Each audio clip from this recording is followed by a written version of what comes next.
promise if I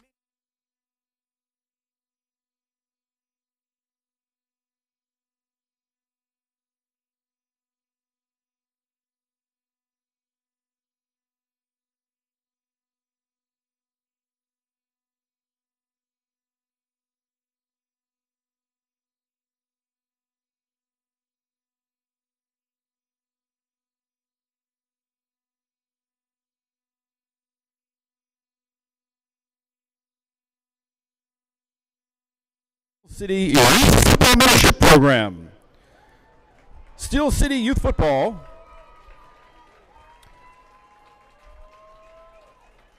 was founded in 1999. They are a nonprofit, community-based organization that serves over 350 children ages 5 to 12. Their organization sponsors a mentorship, football and cheerleading program to keep kids involved March through December. The Steelmen started traveling in 2010 to seek more competition by playing in other cities across Ohio and surrounding states. In doing so, they have won multiple championships, but in 2021, in the 8U team, accomplished the ultimate goal of winning a youth football national championship.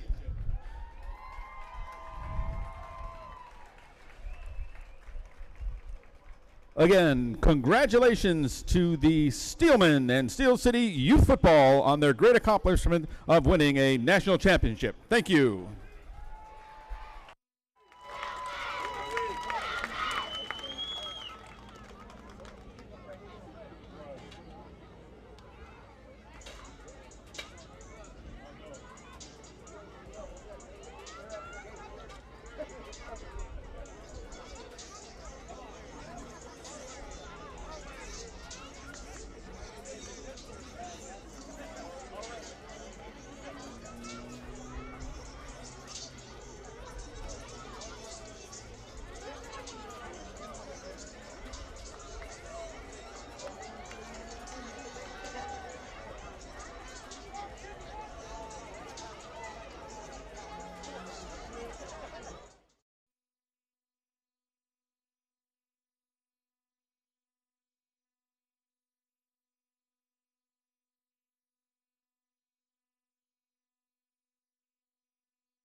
edition of the Lorain High School Titans Marching Band.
Please rise for the playing of Lorain High School alma mater, and please remain standing for the presentation of colors and the playing of our national anthem.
To honor America, please stand for the presentation of our nation's colors by Lorain Titan Army Junior Cadet Color Guard. The Color Guard tonight consists of Cadet First Sergeant Mavis, Cadet Captain Goforth, Cadet Private Second Class Curry, Cadet Private Second Class Ortiz, Cadet Private Second Class Rivera, and Battalion Color Guard commanded by Cadet Staff Sergeant Constance Mosier. Remain standing for the playing of our national anthem by the Lorain High Marching Band under the direction of Mr. Theodore Terhune.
Check 1 2, mic check. Good.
Ladies and gentlemen, this is Bedford Bearcats.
Good evening and welcome to George Daniel Field. It's football. It's football Friday night. Lorain Titans hosting the Bedford Bearcats in the LEL opener for both squads. Jay Ferguson, Tom Bauer here with you, along with sideline reporter Parker Kapronica, and we're going to go right now to Parker for a little bit of preview of tonight's game.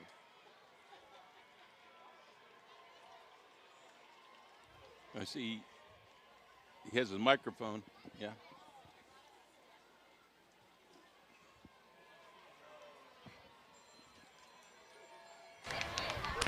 There we go. Hey, okay. Hi, Parker. All right, thanks, guys. One of the major bright spots for the Titans so far this season has been junior running back John Salmon. After missing all of last season due to injury, the back has been a major part of the team's offensive scheme this year. He currently has just under 200 yards on the year, while averaging 5.3 yards a carry with 3 rushing touchdowns. Now, this will be a major key to the game against Bedford, as they've had some major issues defending against the run. They're allowing just over 200 rushing yards a game so far this year, and Alliance ran for over 300 yards last week. And also a little side note, after receiving some reps at quarterback last week against Elyria, expect senior Raphael Hagler to take on a much larger role in tonight's game as an option-style quarterback. If the Titans come away with this game with a victory, the run game will surely be a huge part of it. Back to you guys. Thanks, Parker, and it's always good to see you. Now, there's a team in green and white called the Bearcats, but it's not Ohio U, so you don't have to root for them. Just so you know down there. Tom, Game 4, there's a lot of statistical. Yeah, this is a must-win game because this is the type of opponent that you got to start the season. You got to start the LEL season with. And it's a winnable game. You can't lose a winnable game. And you've got your two toughest LEL games the next 2 weeks in Cleveland Heights and Maple Heights. So the Titans come in 1-2. Now, one of the websites that I like to follow is Drew Pasteur, the math professor out of Worcester who does a week-by-week statistical analysis. And he has Bedford as a 3-point favorite tonight. I did see that, yes, but he has been wrong before, especially the Ravenna game at the beginning of the season. 12-point underdogs that night. Yeah. And he also has Lorain right currently as a 97% chance to make the playoffs. We're a little too early to talk about playoffs, but he already is pushing for that and pushing them all the way up to maybe 12th or 13th in the rank in the seeding. And to do that, you have to win games like this. Coach Creel and the Titans had to go back to the whiteboard after last week's beatdown in Elyria, and they just got pushed around. They made 3 first downs, and Elyria ran all over. Yeah. Now, Bedford has seen that, but Bedford doesn't have the size that Elyria does. Caleb Hunter, number 1, has the ball on a tee for Bedford, and they'll kick to the Titans from the north end of the field. That looks like Samir Crawford and Rico Anderson deep for Lorain. We're set to go. End over end kick. And that is Samir Crawford right at the 15-20. Tackled, nice open field tackle there by number 20, J.J. Hudson. And the Titans will take over inside the 25 at about the 24. No, Parker was correct, and this is a team that has been ran on before. So we've got to see how they open up the game. Are they going to open up in a spread and run from that? You know what? Let's see. They're going to place it at the 24. They haven't spotted the ball yet. The big key to this game, I think, for both teams is the team that doesn't turn the ball over has the advantage, as is the case with most football games. But the last 2 weeks, the Titans have been plagued. Wyatt calls for the motion, fakes the jet sweep, gives it to Salmon straight ahead out across the 25 to the 27. This is a game where the offensive line is going to play a big role into dominating a line that's probably a little bit smaller than them. Yep.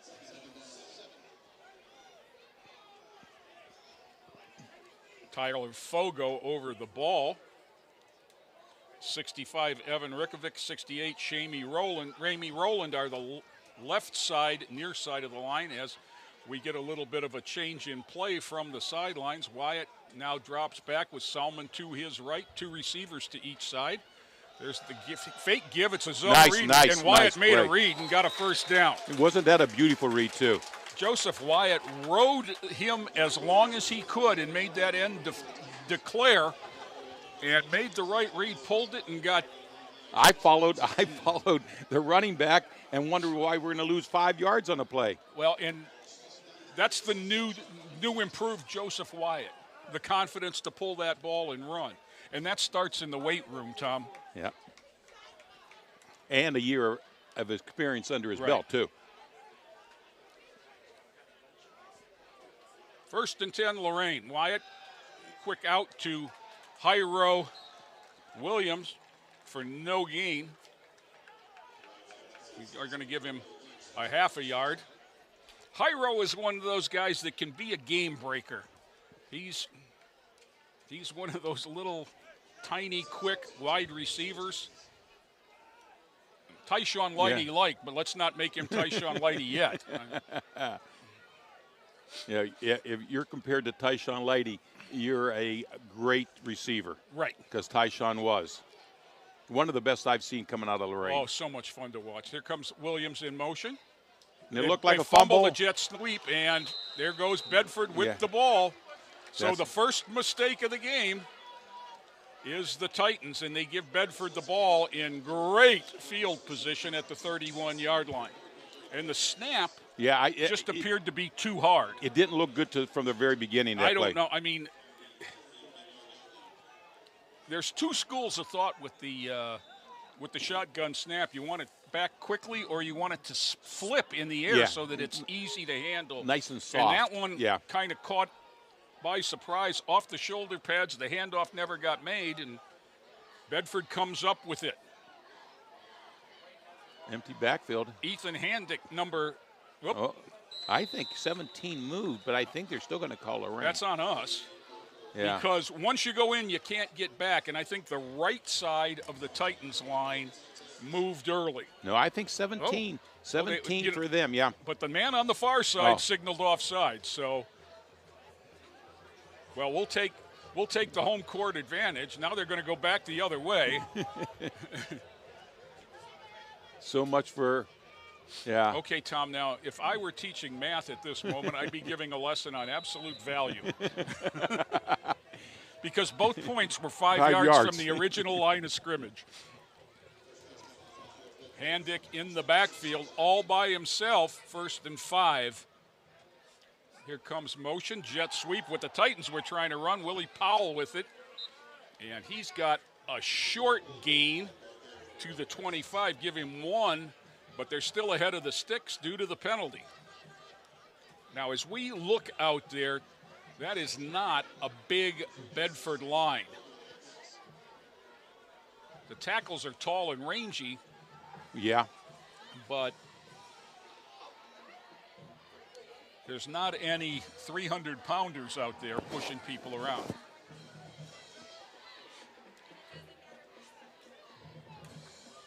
Dick's going to just run a keeper, and this is what you have to watch out for. And he's going to take it all the way in, 25 yards for the touchdown. He had a lead blocker the whole way and never had to throw a block. Nobody had to. Yeah. You get an extra blocker when you run the quarterback. Yeah. So right off the bat, the Titans fumble, and Bedford converts. And when you've got 2 teams scuffling like these 2 are, many times it's early momentum that decides that Bedford will go for 2. They line up in a fully loaded gun on the left hash. Now there's motion. Whistle. Somebody moved it early. Again moved early.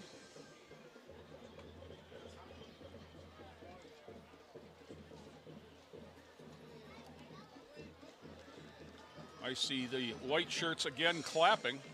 One of the things that the Titans haven't done in 3 games this year is had a lot of penalties. No.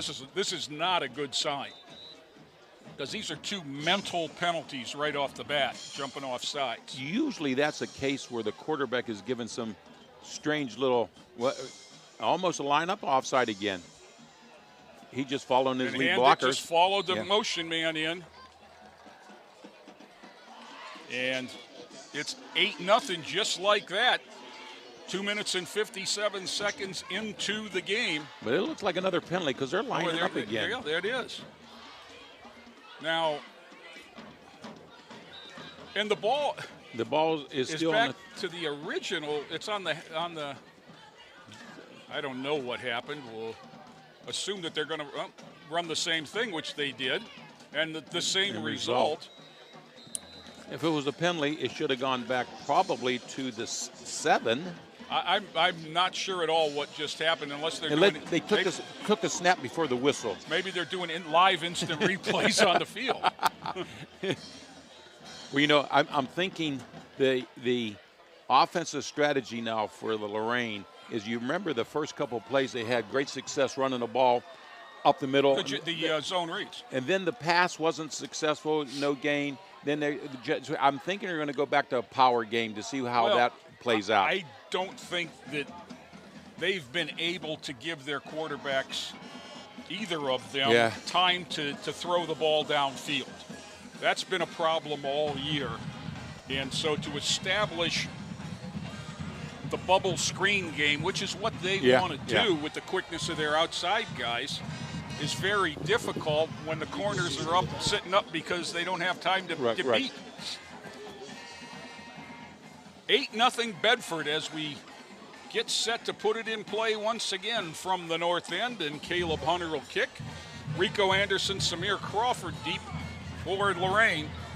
Now, you don't want to make it much of anything early, but this is just a huge, huge possession for Lorain, not just for tonight, but for the growth of this team. Ball out of bounds. On the way. We run that play. Kickoff goes out of bounds right to Coach Creel, who one-hands it. And he's got 3 choices. I think where it went out, the 35 or re-kick. I think he's going to take the 35. I think they're going to re-kick. Real quick, guys, just to jump in. On that 2-point conversion, it was 2 neutral zone infractions in a row. Offsetting. Okay, thank you. So I guess we are going to take it at the 35. That was the man going back to get the tee. So the Titans will start at the 35-yard line. Tom, remember the year that we intentionally kicked it out of bounds every time? Yes, I do remember that. And it wasn't until the playoffs in Toledo-Whitmer that they actually made him do it over and over again, yes. Yeah. And I thought I would do that all the time. You get that kickoff team running downfield every time. Salmon straight ahead. Good push. He's got about 4, it looks like. Which is a successful first down play. You're ahead of the sticks.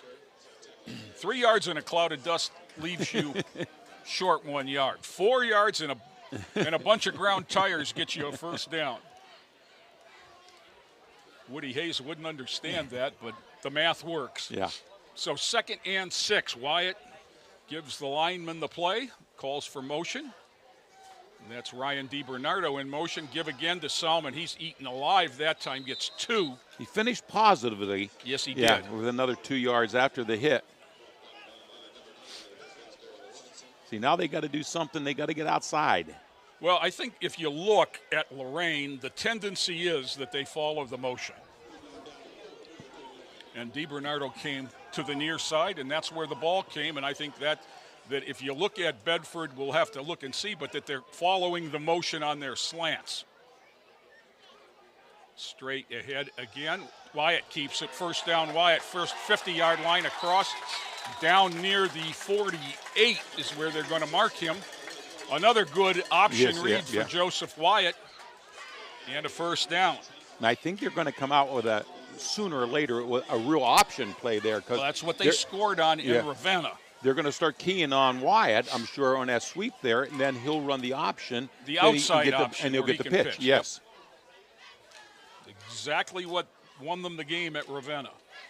straight ahead. He rode Salmon into the hole, and Bedford was waiting. You know, a lot of people will say, you know, why you keep running the ball up the middle? You're not getting that much success the last 2 times. But you got to keep the middle of the defense honest.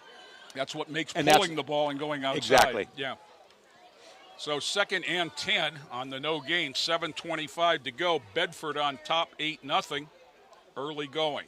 Wyatt, too tall for Noah Buchanan. Yeah. And that Joseph is holding his thumb.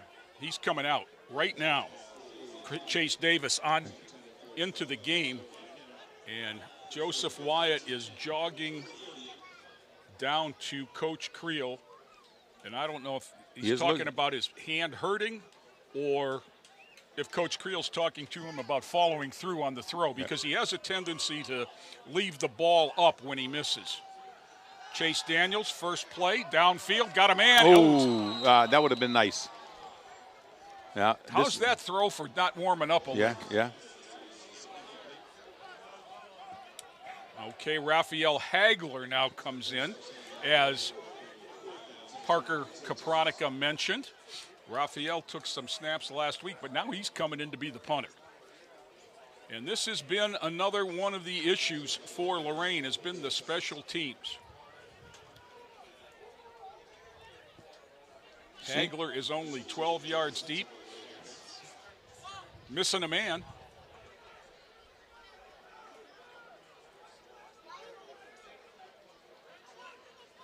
Titans will punt with 10.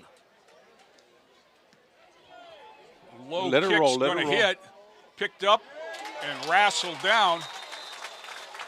Yeah. Johnny on the spot. Osir Kimball, number 8 for Lorain. Ball will be spotted right there at the 15. And the returner's going to have to come out for a play because he lost his hat. Yeah. I know the Bedford coaches were all yelling, stay away, but he did say probably a lot of yards on a roll. It would have been inside the 5 if Yeah. Lorain had done what Lorain needed to do.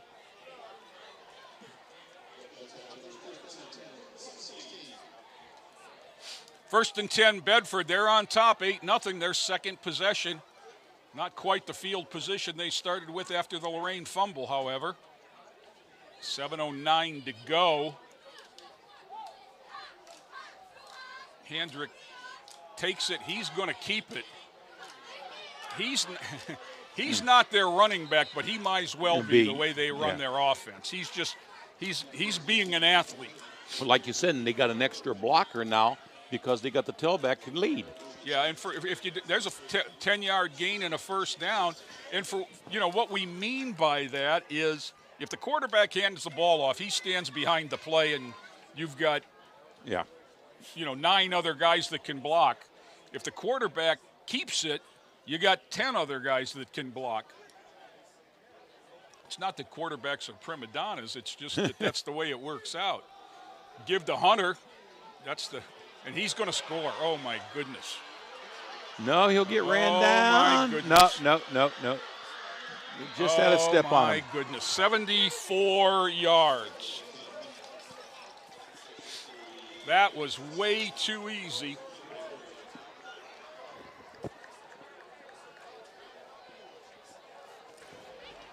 So 2 touchdowns in the first 6 minutes have just stunned everyone, I think. 14-0 Bedford. And once he hit the corner, Tom, there was nobody. The closest person there was the guy holding the down marker. I did think, who was it? Probably Noah Buchanan might be able to run him down, but it just, he had 2 or 3 steps on him. So now the Titans are in a tough spot. Whistle, timeout, Bedford. Thank you very much. Normally, Coach Creel lets Coach Watley handles the defense, but I think he's a little bit upset right now. He's out there. Maybe we got a job for Parker? Parker. Can you hear us, Park? the best player on their team, according to the paper, was Amari Mack, number 6 on the program. But I haven't seen him on defense yet. I wonder if he's playing with a different number. I'll go take a peek. Yeah, please. Also, real quick while I have a chance, Joe Wyatt did get his finger wrapped, or his thumb wrapped rather, and he's trying to warm up on the sidelines, but he's obviously in some pain, so we'll see if he goes back in or not. Well, I think if you were to evaluate, I think that Chase Davis has the better arm of the two, but he's, an inexperienced sophomore. So we'll see what happens. Nope, he keeps it again. Now he's not going to get there that time. Cameron Sledge, 58, on the tackle from his defensive end position. So 2 possessions, 2 scores for Bedford, and the Titans are looking at some adversity, Tom. Well, I mentioned to someone downstairs, because they say, well, Bedford's 0-3. Now, they did play some quality opponents. All of their opponents have winning records. They've played Elyria and lost to Elyria, 26-6. same as us. And I think I have another one. They lost to Nordonia, who was probably 3-0, and Alliance, who's 2-1. So they've lost to some quality people. So sometimes you can't go by that lost 3 games. Well, they were looking at this as an opportunity for them to turn their season around. They started out 0-3 last year and ended up 6-4. In the playoffs. Yeah. So now deep, Hyro Williams, number 7, and number 4, Samir Crawford. Rico Anderson steps up to the second line at the 25. I know Coach Creel loves the open field skills of Hyro, and he's looking for ways to get the ball to him where he can be exciting.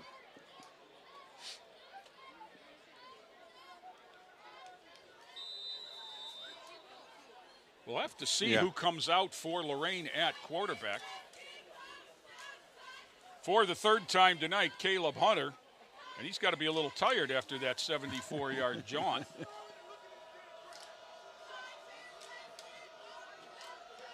Instep in the ball. That is Crawford. Ahead to about the 31. Tackle on the play by 14, Isaiah Moore. I see Wyatt's out there, but he may be stepping to the sideline, though. Joseph backs off, and Chase Daniels is in the huddle right now. Now, he's looking to change something up. I mean, Joseph Wyatt, isn't what's wrong, but you're looking for somebody that can maybe give you a spark right now. You're down 2 touchdowns. I'd like to see if Chase can run the ball like Wyatt can. Jet sweep, nope, whistle. And the Titans, illegal motion. The wide receiver on the far side, number 2, moved as the motion man came towards us. So it'll be 1st and 15. It's hard to get behind the sticks that early. Well, it's hard when you put yourself behind the sticks. And once again, a penalty that I'm sure the coaching staff would say, that was a 7-yard penalty. They're going to give him a couple of yards back. I thought my eyes were deceiving me. The coaching staff would say, these are mental things, guys. And that's what they've been fighting all week, is the mental. Salmon again into the hole, hit at the line, gets out near the 30, most of the penalty yardage back, but it's 2nd and 11. Hey, guys. Parker, go ahead. Mack did change his number. He is now number 9. 9, okay. Okay. He's been promoted from 6 to 9. Motion there, DiBernardo, and this is Salmon behind the motion once again. Nice. Spins off one out across the 35 to the 37. Going to bring up about 3rd and 4. Well, they're trying to up-tempo a little bit. Now you got to get your back shoe on there. Okay. Daniels is moves Salmon over to the right side, gives it straight ahead again. Salmon's got the first down. And he fumbled again, though. I think he recovered his own. Well, I think the fumble that time was as he hit the ground. So, but that's been a bugaboo for John, as he's dropped it more than once. So good running there. 3 straight Salmon runs gets you 17 and a first down. Good job, O-line. Martinez, Fogo, Rurkovic, Ramey Rowland, and Richie Davila. That's 5 free ones. I see something I've never seen before. When I was down on the field, all the officials have headsets on so they can communicate with each other. Or they're listening to the tribe. Now, Raphael Hagler in the backfield next to Davis as Salmon gets a blow after 3 straight carries. Davis moves him to the near side. There's the option. Hagler's got it. Treated rather rudely there. Forearm shove out of bounds at the 50. That's that Caleb Hunter that good clean tackle. I mean, kickoffs and long touchdowns. Okay, that's the other guy that we were talking about, Mack, that just came in. That was definitely Caleb Hunter. You're right. He's up in the middle at the linebacker.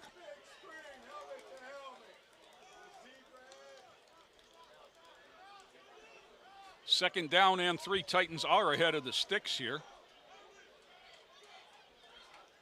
Straight ahead, Hagler. First down and more. First down across, down to the 40. Good second effort. Yards after contact from Rafi Hagler. And after 2 carries, he's going to get a blow, and Salmon will come back. Now, that's one way that you can wear people out. Just without getting ready to say, that's what they got to do with this line. They got to wear the defensive line down. Yep. You can't get 14 all at once. We have an injured Bearcat. Tom, do you have anything for us? I do. Okay. I do. For the Lorain High Sports Booster Club, their annual membership drive is this year. This is going to be a very exciting year for Lorain High Athletics. Come and be a part of Lorain High School's Booster Club. Join our organization and support our student athletes. They deserve our support for all their hard work and efforts. Booster Club meetings are held the second Thursday of every month. We must have had one just last night. Wednesday we had it this week for some conflict. At the Elks Lodge at 7 p.m. All the coaches are there. So if you have an athlete or you just like to talk about a certain sport, all the coaches are present for every single sport. Yep. So the Titans are back out as the injured Bearcat, I think it was a cramp, up and jogged off. They'll wind the clock with 4:25 to go in this lengthy first quarter. Straight ahead, that's Salmon. Helmet down, gets about 3. Tom, you brought the Booster Club up, and I'm going to mention another thing is we have a fundraiser coming up in October. It's the day of the Browns and Ravens game. It's a fundraiser for the Jim Popeil Foundation, and it's going to be at the Shipyard. Tickets are $20, and if you'd like one, you can't give. I'm going to say it couldn't have been a hold, but there was a Titan on the spot. There's a flag well behind the play. I seen a couple Titans clapping, but I'm not sure. I think you're going to get a declined penalty here. There's a holding on the Titans. Okay. It's going to be declined. The loss was 5, so they'll take 3rd and 13 instead of 2nd and 18. Salmon out, Hagler back. And one of the problems with a single setback is you're not fooling anybody. They wind the clock. It is 3rd and 13. Chase Daniels all by himself. This is a passing down. He's got 3 receivers to the near side. And now motion. Hagler goes in motion. Into the hole. I'm not sure. Dropped. Oh, my. Yeah. Right off the hands of Noah Buchanan. Didn't get him up in time, and it went right off his fingers. I think Williams might have been another option on that. I think he might have been open in the middle or over on the side there. Well, he picked the right guy, though. Yeah, He had a first down and threw a strike. Got to have both ends. Hagler in to punt. Now they're counting. Let's see if they get the full complement this time. It looks better. Bedford's dropping another one back. Snap. Kick is away. End over end. Just so low, and here we go again to the sidelines. And out across the 40, right about the original line of scrimmage. And that's where Bedford will take over. I think that was Noah Smith on a tackle. Could have been. Number 33 was over there for sure. Also over there, Julius Manning, number 90.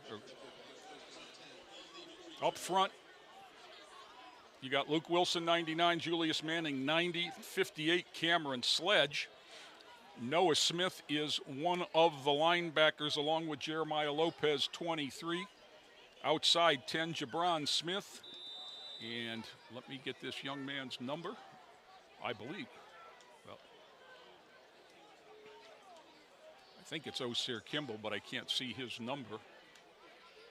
Rico Anderson on the near side corner. Salmon is one of the safeties. And why would they do anything but run the quarterback?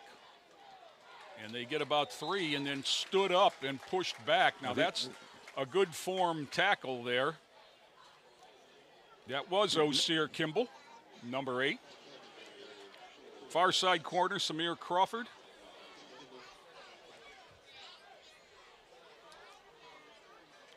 Okay, now you have him a second and long. That's where you want him. Joseph Wyatt is in playing safety on the far side of the field. 2nd and 8. It's about as well as the Titans have done at controlling down and distance. 2:37 to go. All Bedford thus far. Bubble screen. Got nice block. Nice move. First down inside the 45 to the 43. Broken tackles. Yes. I know that was one of the things that the coaching staff lamented last week at Elyria was the number of missed tackles. Of course, when you're on offense, we talk about yards after contact. Yeah. But when you're on defense, that's not a positive stat. It's a missed tackle. You know, but let's see after this play. Now they look over the fully loaded gun. He's got Hunter on the near side, and it looks like Nate Ford on the far side. The quarterback got it again. Why hand off? Oh, well. And he's going to have 6 or 8. You know, when you're talking about tackling, we used to have tackle drills every single day, but you're not allowed to do that anymore. Right, right. You're not allowed to hit on consecutive days. You're only allowed so many minutes per week of even pads. Contact. I mean, you can wear helmets, yeah. but you can't wear shoulder pads. You can't hit. Mm-hmm. And that's all safety. That's not anything but. So pick up a 5. And, you know, right now they're going to ride Caleb Hunter as far as he'll take them until Lorain stops it. Yeah. And I think both sides know that, but Lorain hasn't done anything about it yet. They've established, there he goes again, far side. And once again, they're just getting the corner at will. That's a 10-yard game timeout for the first down and move the clocks. And here come the Bearcats again inside the 30 to the 26. Yeah, sometimes you got to change up your defense a little bit to stop what they're good at. You know, one of the problems, we've talked about it, you've mentioned it many times with the 3-man line, is they're just getting hooked. Right. And that's what's happening on these sweeps is the tackle is outside the end. Yeah, he's getting blocked down, and there's no contain. If you look at the other side. That time, Manning or Sledge did a better job, but the corner was still reached. And what they're doing is they're putting 3 receivers out there, so you're having to walk the linebacker away. Yeah. So he's got a hat on a hat out there, and the wide receivers are just making And you're talking about a team that's only thrown the ball one time so far. You know, is that? Yeah, and it was a bubble screen at that. That should be the last play of the first quarter. It's been a lengthy one, especially if you're a Titans fan. Here at the George after one, Bedford 14 and driving, Titans nothing. Back with more after this. Yeah.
Back here at George Daniels, set to start the second quarter, and the Titan defense just now switching ends of the fields. I think that a challenge was just issued by the coaching staff here, and you just to do better.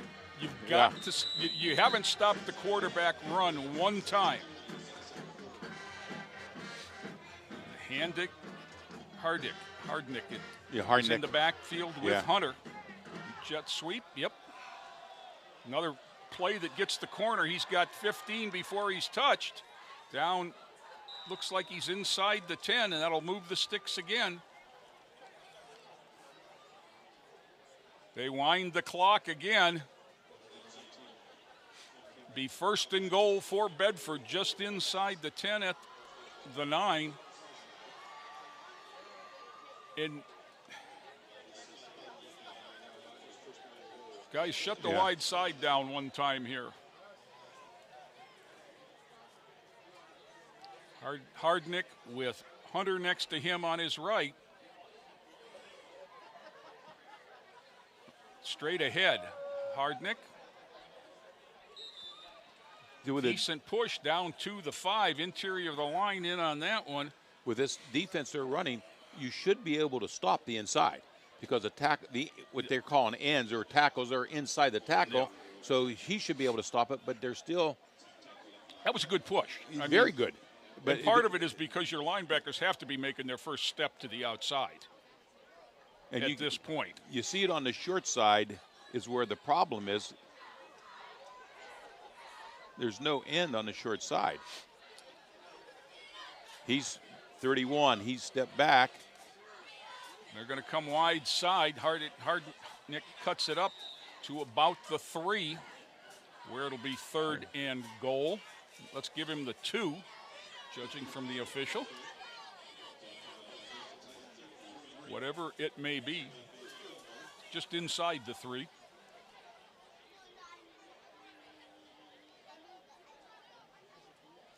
Clock running, 10:15 to go in the second quarter. In a game that, depressingly enough, has been all Bedford. So far. Sylvan Edwards, 23 to the right of Hardnick and Hunter. But it's just the quarterback keep, and he's going to end up. There's a flag behind the play. And that's a holding, usually a boy, holding that's area. A bad penalty for them because somebody tackled Cameron Sledge.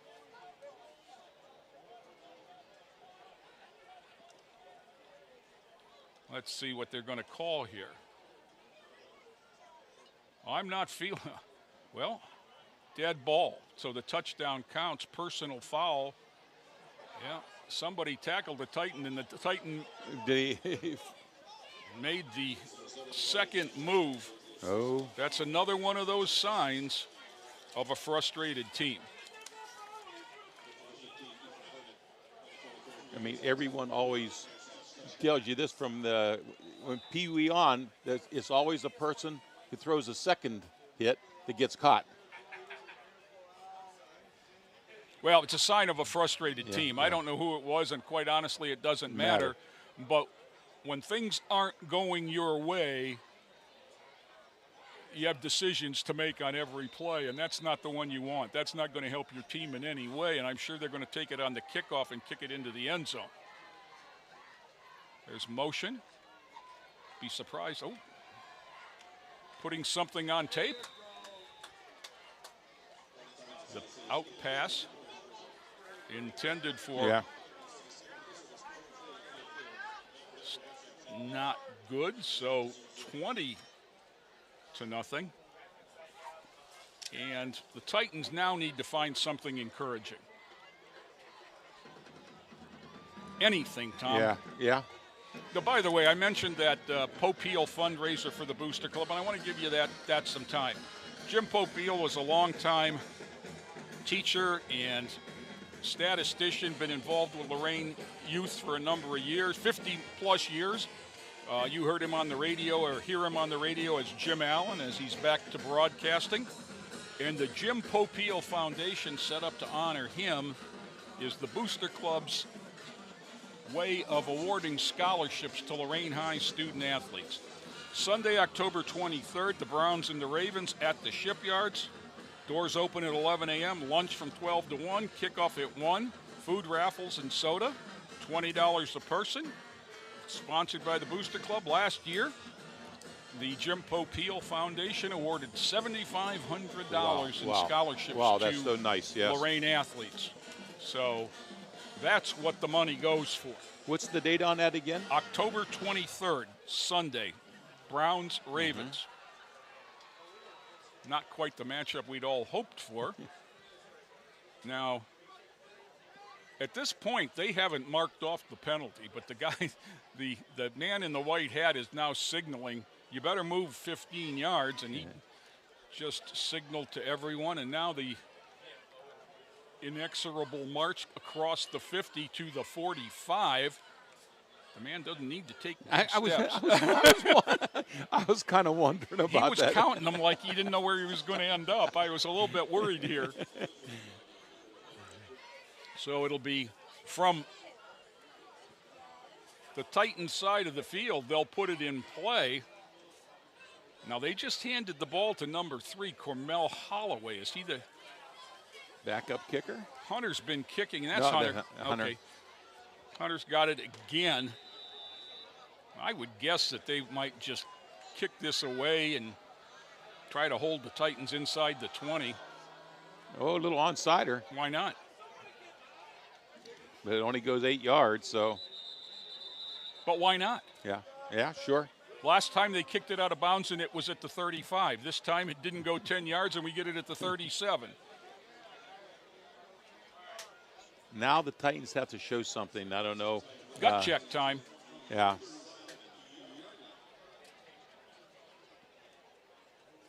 You know, with Zayden Martinez, Tyler Fogo, Evan Rickovic, Shane Ramey Rowland, and help me if I get the other number. I think it's Isaiah Ray, 52 on the near end, and it is. Yes, it is. Are the line.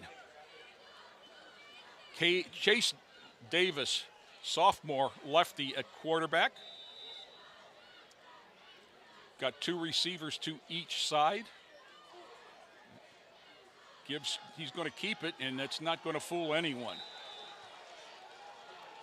Now, if there's one thing, Chase Davis is not as experienced as Joseph Wyatt at running the zone read. And that was a handoff that time, and he paid the price and lost about 6.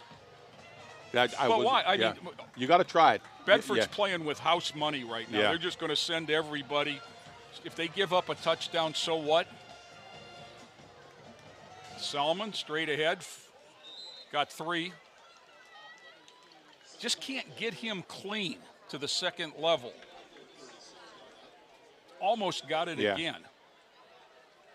Third down and a long 11. This may have to be a passing down. And Davis is, he may be the passer. He's got the arm.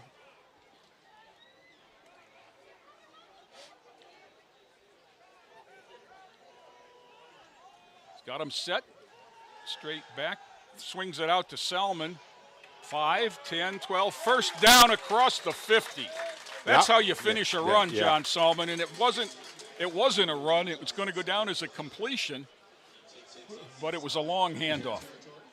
It's what they've been trying to do with Hyro Williams and Rico Anderson and some of the other guys on the bubble screens is get a playmaker out in space. And John Salmon got the ball on a long handoff that was really a forward pass. Hagler in now for Salmon. Straight ahead, Raphael Hagler hit at the line, no chance. I see that was at Amari Mack. I can see. Well, what I'm seeing here is 4 defensive linemen downfield looking for a second block, and the Bedford line controlling the line of scrimmage. You got to get the first guy. Play signaled in. Coach Morrow, Coach Sturgill take each signals it in. Davis. Motion is Hyro Williams. Hagler switched sides. That's illegal. They got away with it. No, they didn't. No, they didn't.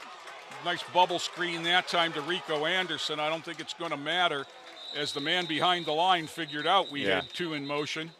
Yeah. There's no argument on that. Yep. Yeah. 2 men shifting at the same time as the running back changed sides up behind the quarterback and never got set while we had another man in motion. That so instead of a 20-yard gain, it's a 5-yard loss, and it's 2nd and 15. And that was the best bubble screen they've run all year. That was the best play of this game for sure, and maybe the season on that little pass. You know, Tom, something we missed between first and second quarter that I'm not sure whether it even happened was the Chick-fil-A kick the field goal. Kick the field goal, and I did not see it. I didn't see a Chick-fil-A chicken down or cow down there. I don't see the cow either. Chase Davis left hands it. That's knocked away. Alex Lewis 7 batted away from Hyro Williams 7. That's a long, lanky linebacker there.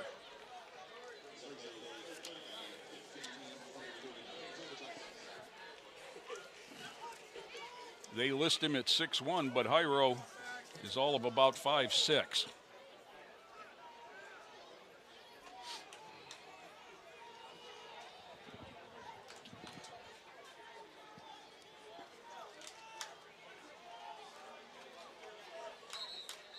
Whistle, timeout, Lorain. Yeah.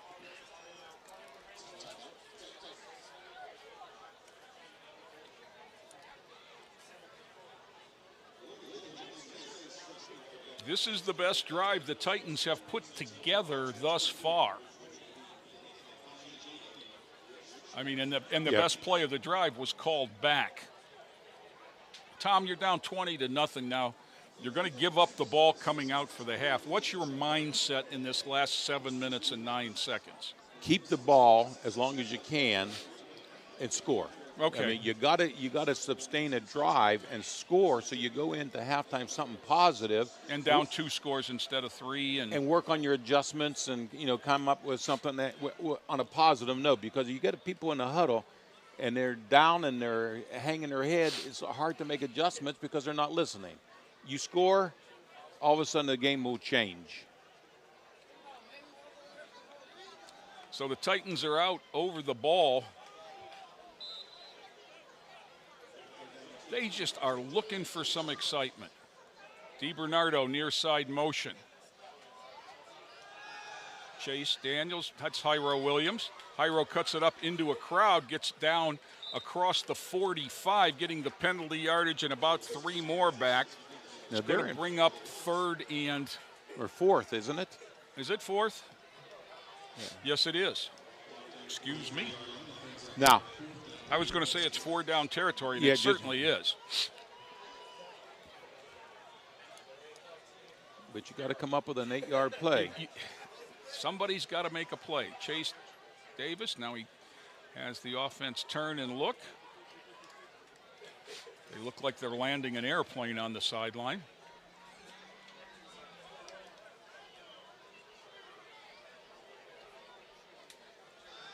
Davis rolls. Davis has it. Davis is left-handed. Throws into the hole over the top Dang. of Raphael Hagler. And the Titans give it up on downs this time. It'll be 1st and 10 Bedford at the 43 of Lorain. Good field position for a team that's already leading 20-0. And Tom, you know, not having seen Bedford No. play, but looking at their scores and their statistics coming into this game, I could not have imagined that this game would have started like it has. No, especially you read some of their preseason where things where they're talking about not real sound on the specialties, better defense than they are offense. Yeah. 8 turnovers in 3 games, Yeah. 7 sacks allowed. They have 5 interceptions. They haven't thrown the ball but twice. Well, when you have success running, you don't have to throw the ball, just to keep you honest every now and then. Hardnick, single set back next to him, looks like Sylvan Edwards, 23, and it is. Bubble screen dropped. You can't dribble in this sport. Willie Powell just dropped it. That's the kind of thing that if you're going well as the defense, it's a backward pass and you end up with the ball. Yeah. Yeah, I thought when you run that bubble screen, a lot of times you step far enough back where it is a backward pass. Well, he's got a good 6 yards Yeah, behind the line. you'd have to really step back. Right. More likely to happen on an under center. Hartnett throws right at the sticks, caught. Be across the 50 to the 47 for what should be a first down, and it is. That was easy. Yeah, it was a nice catch because he on the sidelines had just drug his feet. And had enough of a cushion, and the quarterback got outside contain once again and was able to get set and make an accurate throw. When I say it was easy, I mean it was executed very well. Well, they didn't give him a first down, by gosh. It's 3rd and 3, or 3rd and 1, and now late changes. Hunter comes back in. 17, Trent Thomas comes back in as the tight end, and they'll go up under center. Whistle. That's good because it was going to cost somebody 5, and I think everybody moved but the center. Timeout Bedford. With 6:05 to go in the first half. And boy, you got to think that they're playing with house money and they'd go twice. Yeah. Well, I'm sure they are. I mean, if they had to, unless there was a penalty. So we'll see how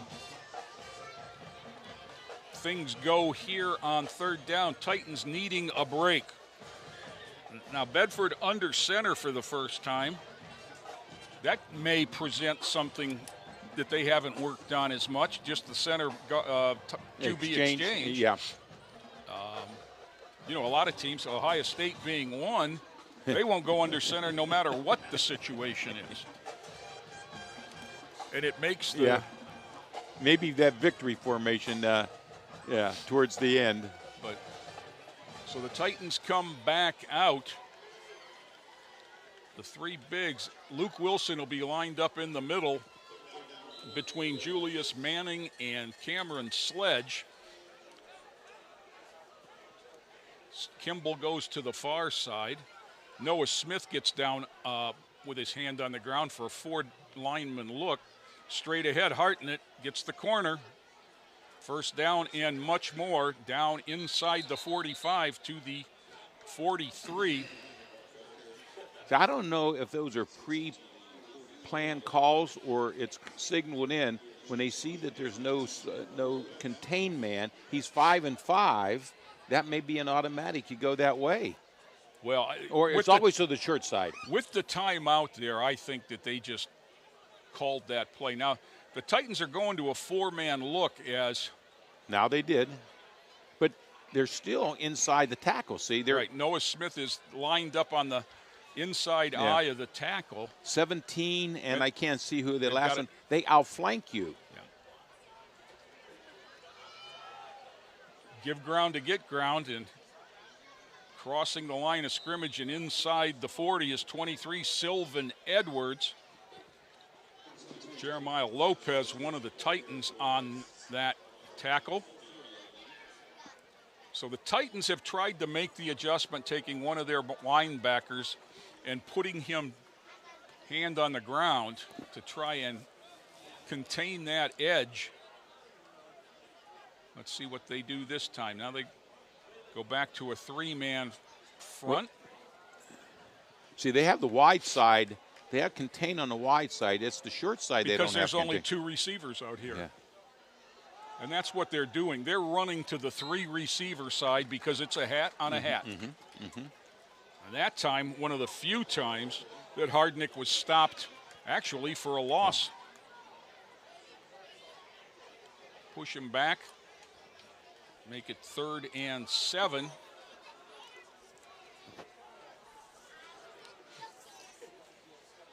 What a beautiful Friday night in the fall for football, and it's week 4 already, Tom. It is a nice night. A little chill in the air, which is nice for football. You know what else would be nice? A turnover. That's there, right Not there. the apple count. Oh, Fumble. That's the one you called for. Yep. That was my one time, but the official marked it down. He had the fist up in the air signaling 4th down. I'm not sure if that was 90 or 90. That was Luke Wilson. Julius Manning was right there, too. Yeah, number 10, I seen, was that Jabron Smith coming in? Here it is. This is kind of a jailbreak right up the middle. Maybe we know why they haven't passed. That's Jabron Smith from the outside that got there at the same time as Luke Wilson, and they double-teamed him. Hardnick took a shot that time with 3:18 to go in the half. Titans hold for the first time tonight. Here's a short kick.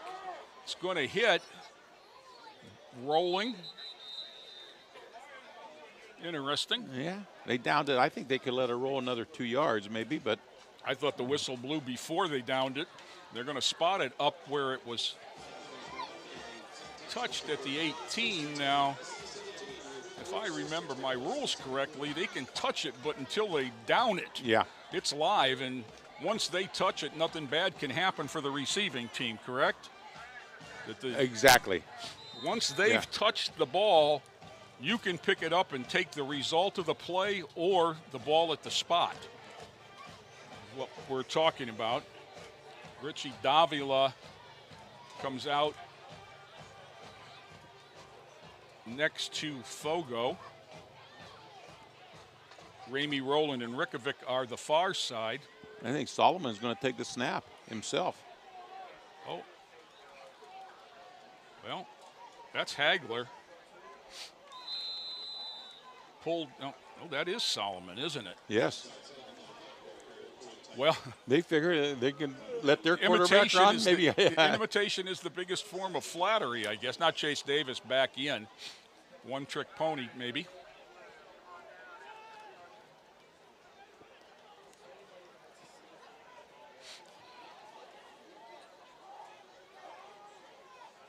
Give straight ahead, Salmon. Out across the 20 to the 23. Going to be 3rd and 5. 2:23 clock running. The Titans should not be in any hurry here.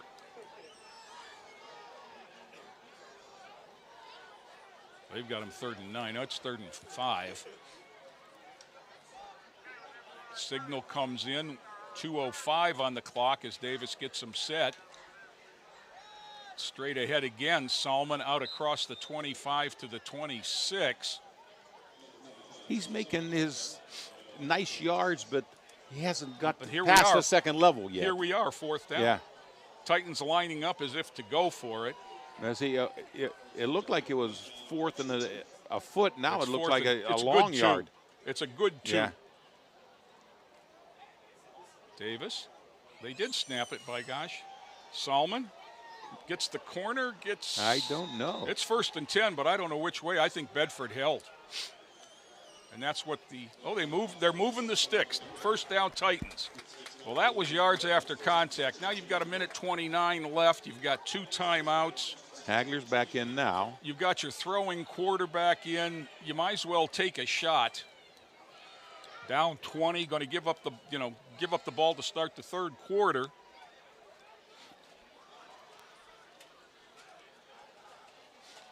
Davis into the middle. Nice throw and catch there. Rico Anderson gets the 1st down out to about the 43. They'll move the sticks. Titans will jog up to the line. 1:05 to go as the clock starts. Davis has him down. Snap back.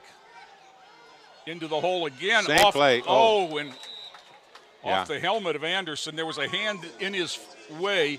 Caleb Hunter might have got a hand on the ball, but he definitely affected the vision. And Titans didn't get the hands up again. So 2nd and 10, clock stopped with 52 to go as the Titans get the signal in. I'd like to see if they have something where they fake over the middle and send someone down the sideline. Cutting it back inside. This is going to get 3 yards, but keep the clocks running. Yeah. Noah Buchanan, whistle timeout, Lorain. And they still have 2 They have more. 1 left. 1 more left. Okay. They used 1 early on defense. 3rd down and 6 for Lorain. You know, the pattern I'm thinking of, we used to call it in Arkansas, I think people call it the chair route, something Sure. like that. Because they haven't hit anything down the sideline yet. Everything's been over the middle, which is good, but they need something now to challenge one of their cornerbacks. What they might be able, I don't know what's in their Repertoire, playbook, but a little bit of a wheel route with the back coming out as the 3rd man on the side might be the way to go too. That, to me, that's one of the hardest passes in football to cover, is that back coming out as the 3rd man. Yeah. If you ever played Avon Lake, you realize they used to run that fullback out there and never was covered. Yeah. At the end of the night, everybody's looking at like, I thought you had him. Yeah. and you can practice for it, but obviously they do it better than you can simulate it. Davis. Down over the middle, has a man. That's Hiram Williams, come on. and he dropped the football. Oh, Come on. There it was, Tom. Yeah. Beautiful throw by Chase Davis. He had Hagler in the backfield as a personal protector, so he had great time. And Hyro running free down the middle of the field, right on target. Wow. That would have been a that might have been a score. Momentum. That might have been a score. Now it's 4th down and 6, and timeout Lorain. Coach Creel trying to get, that's Coach Morrow trying to get Hyro's head back in it. He's as frustrated as anybody in this place, so keep your head up, young man.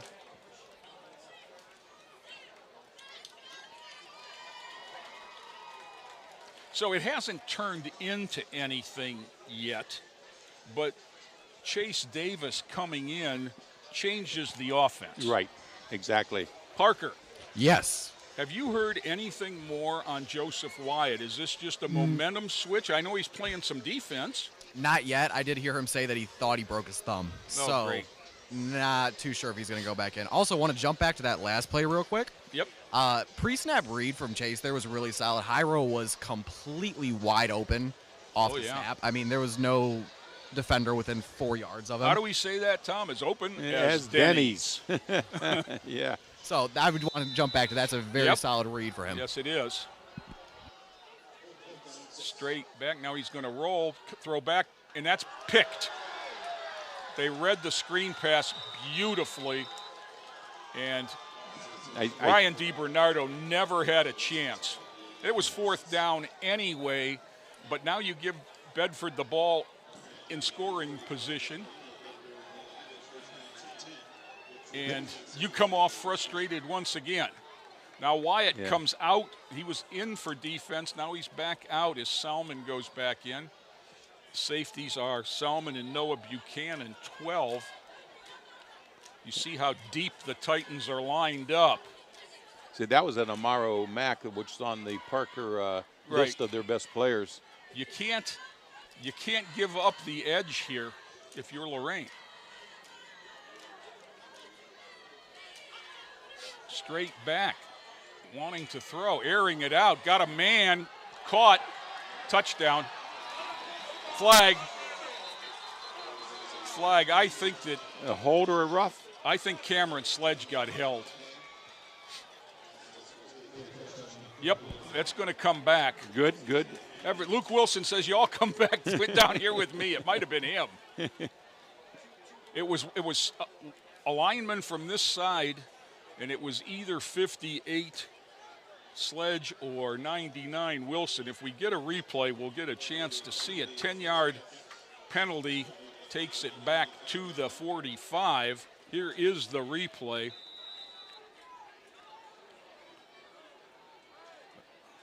Yeah, it was right. I think it was Cameron Sledge, the man that was on the ground. Luke Wilson jumps off sides and points.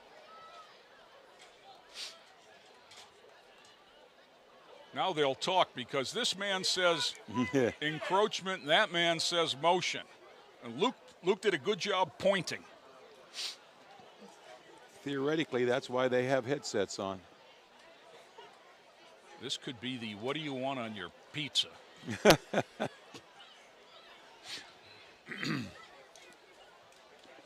going to be on Lorain.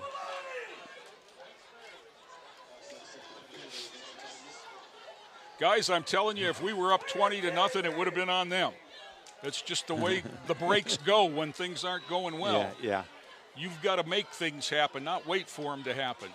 Now there's a whole new crew in here for Bedford. Cormel Calloway is out to the near side, trips to the far side. Hardnick's got Hunter in the backfield, and they may want to work on the passing game. Out wide, Willie Powell is the farthest out. He was open the last time. Inside of Manning, Hartnett steps up. Sledge got him, tossed him to the turf. And ripped his helmet off. That's going to be 15. That's Noah Smith. That might be an an ejection. Yeah. Yeah, dang. 7 seconds to go. You have the play stopped.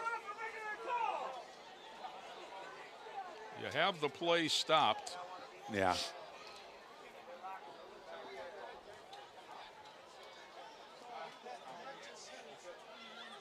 Jalen Moore going in to replace him.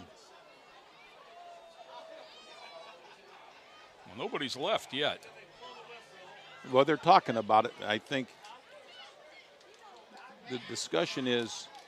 I would think the discussion is. And you know it's a 15, but it's an Noah ejection. Smith's coming out. I think that's what they're talking about. Yeah. And this not only costs you the rest of today, it costs you next Friday too, with Cleveland Heights. Yes. So let's see the signal. This will be interesting. Now they're going to marching it off from the spot of the foul. That'll take it down to the 21. Dead ball. Unsportsmanlike conduct against the Titans. I didn't see anything else after that. I do not see a thumb. Yeah. Now, that might have been a verbal. I did not see a thumb. But Coach Krill did a smart thing, take him out. From what I gathered you know, from my excellent lip reading skills, that was his first of 2 unsportsmanlike conducts before he's ejected. Okay, so they didn't think it was flagrant, the ripping of the helmet. But interestingly enough, that does allow Hardnick to stay in the game because of the penalty. Now there's a timeout, and that's the end of the half. After the penalty, they wound the clock. I thought that was on a snap. The Titans are trying to get out of Dodge here. Yeah. Well, it was a running play, Tom. Now, I don't know. I always thought on a penalty, the ball. the half can end on a defensive penalty is what you would say, right? The Titans are really trying to sneak out, but Well, the play. It was still 5 seconds on the clock. So there the was play 7 seconds on the clock. Yeah. So the play didn't end on the penalty. Now the Bedford players are signaling for the Lorain players to come on back. Yeah. Julius Manning and Luke Wilson are staying out.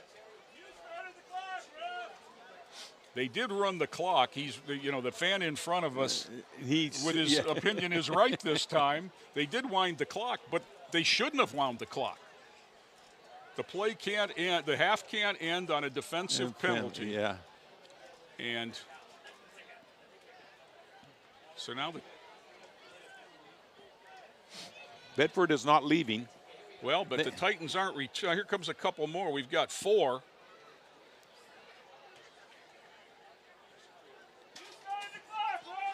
And Wilson's still on the field. Well, Wilson and Manning are out there for sure. Here comes another 2. They're sending out. There's 8, 10, 11. Here comes the defense. 12. Here they all come. 13. Well, that's Noah Smith, so he's not out of the game because he's the last one jogging out here. Parker,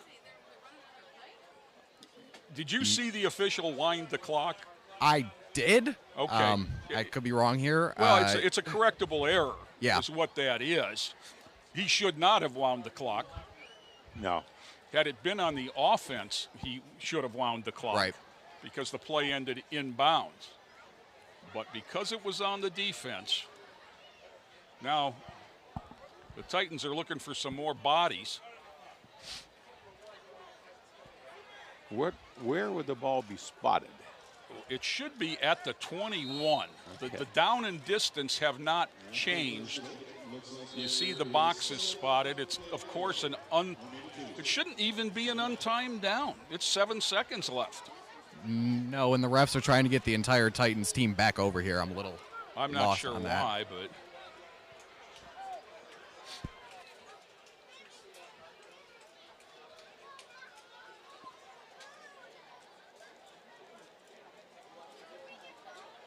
seven. Now Justin Sturgill is signaling up to the booth. Not 20 minutes, but 7 seconds is what's on the clock. 007. They got it now. How appropriate, the license to kill. Snap back, Hardnick looking to throw. Over the middle, got a man running free, bounced it to him. 2 seconds. 2 seconds left. Wow. So much for the home clock advantage, Tom. Yeah. Oh, my goodness.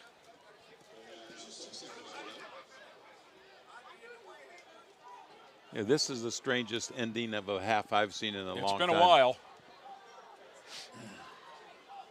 It's been a while.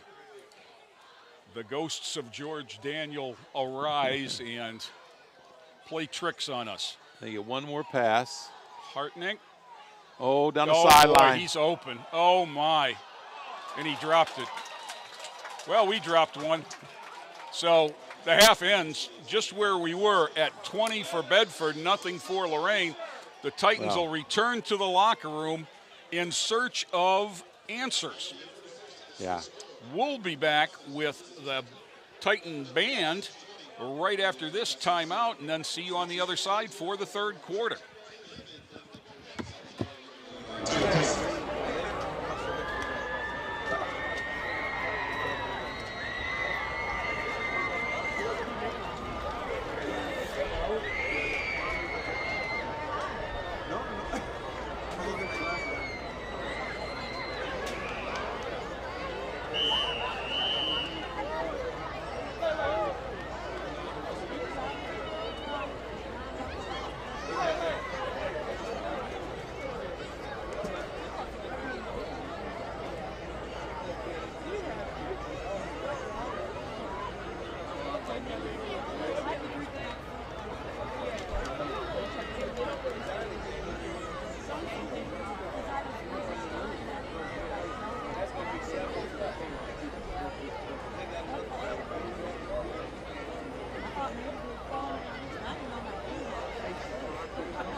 2022 edition of the Lorain High School Titans Marching Band.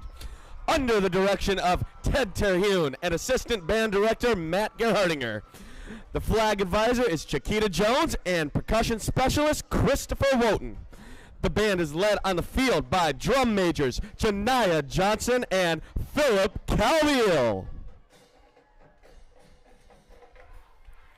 Our first selection is a pop hit from Ava Max. Here is Kings and Queens.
Here's Break My Heart.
if you guys can hear me, if you want to shoot it to me before I've got Joey's defense only for the rest of the game. Back here at George Daniel, ready to start the third quarter. Titans will kick. Let's quickly go down to Parker Kapranica on the sideline. I just got an update on quarterback Joseph Wyatt. He will be playing safety for the remainder of the game. He hurt his thumb on his throwing hand. Is it broken wide or just stowed? No confirmation either way. It's totally wrapped right now, though. He's wearing gloves. Okay. Well, it means that the trainers don't think that he's going to damage it any further by playing. Because I know Tracy Menges well enough to know that she wouldn't let him out there. If it was broken. So set to kick off. This is number 20, Reggie Johnson. Now there's a whistle.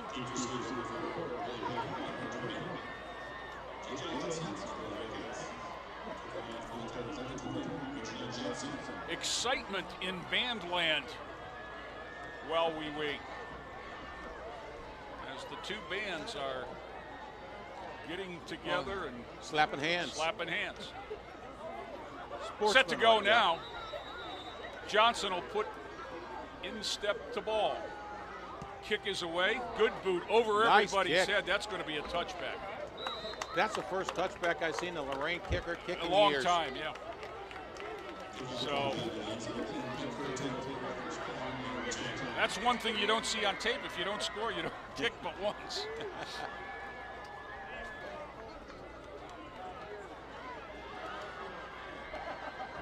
You know what's really a comedy of errors is this my ball, your ball stuff. That was the Lorain ball that got kicked. The Bedford kid brought it up. Yeah. Now we've got to have one official responsible for getting the ball to this sideline, while another official is responsible for getting a ball and spotting it on the other sideline. Now they're going to take it back to the 20 where it belongs. That was a pro rule for the 20. Well, they will clear up to the 30. Bedford will come out. They're up 20-0 here. Start the third quarter. Quarterback all alone. 4 receivers to the right, and they're going to want to put some stuff on tape, I'm guessing.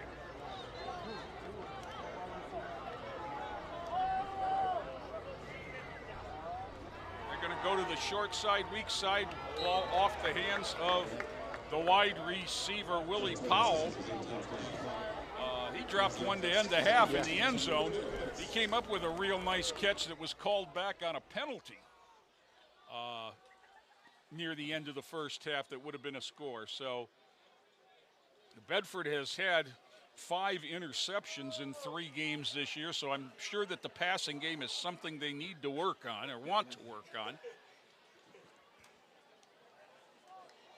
Hardnick has Caleb Hunter next to him. That's the number 1 backfield. Here's the quarterback keep.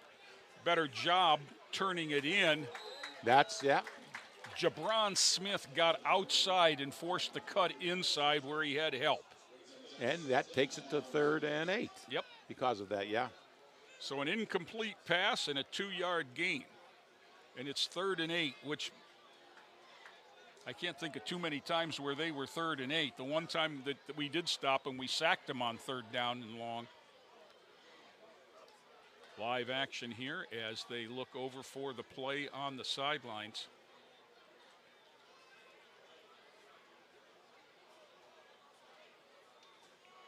Straight back. Hartnett. Pull. Oh.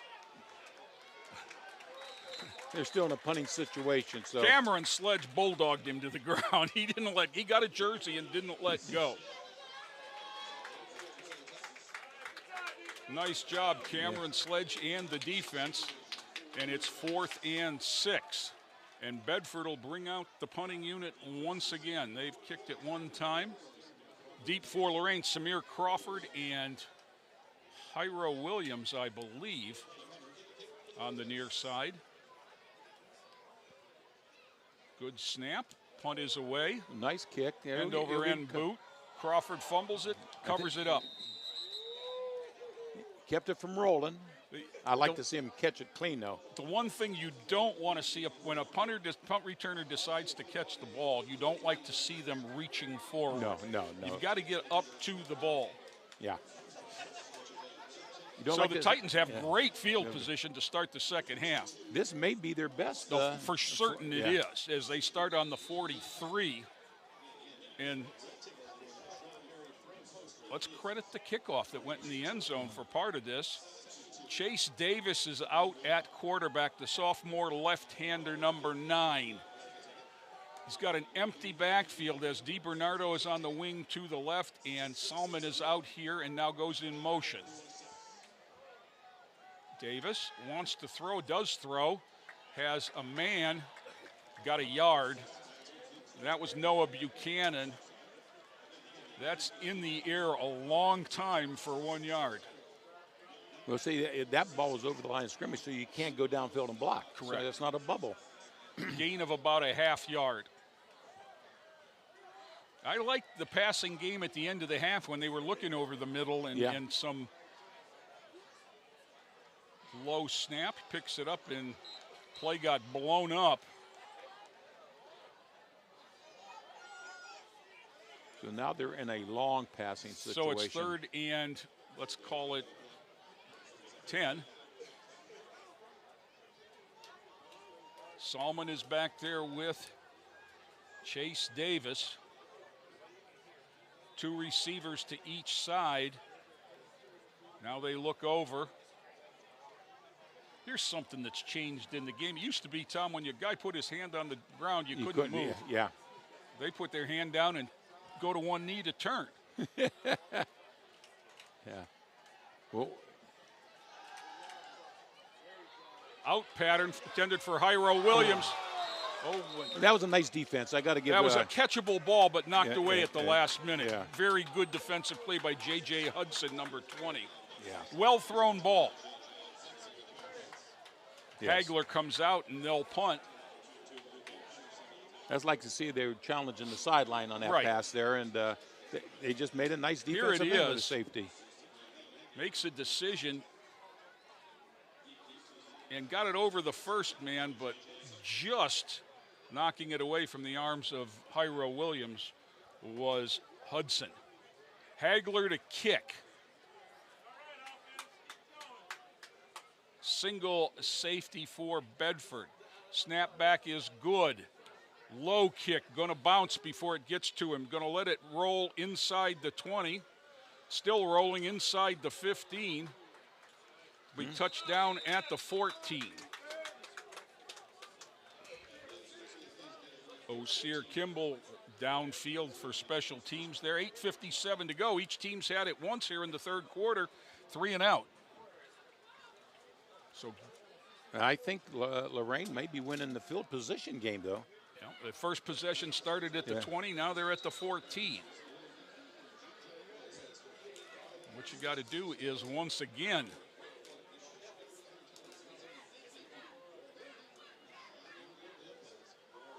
they walked that one backer up like a stand-up defensive end on this side, Tom, on the wide side. See him? But look how strong they are to the defensive left. Yep. I mean, they're very strong over there. That's the quarterback keep behind the play and ragdoll to the ground. That was once again Cameron Sledge. That's his tackling forte. He's got a future on Monday Night Raw.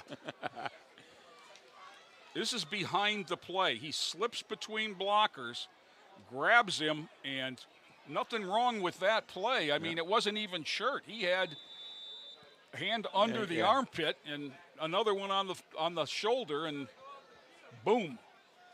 Loss of 2. Do we have a different quarterback here, I'm thinking?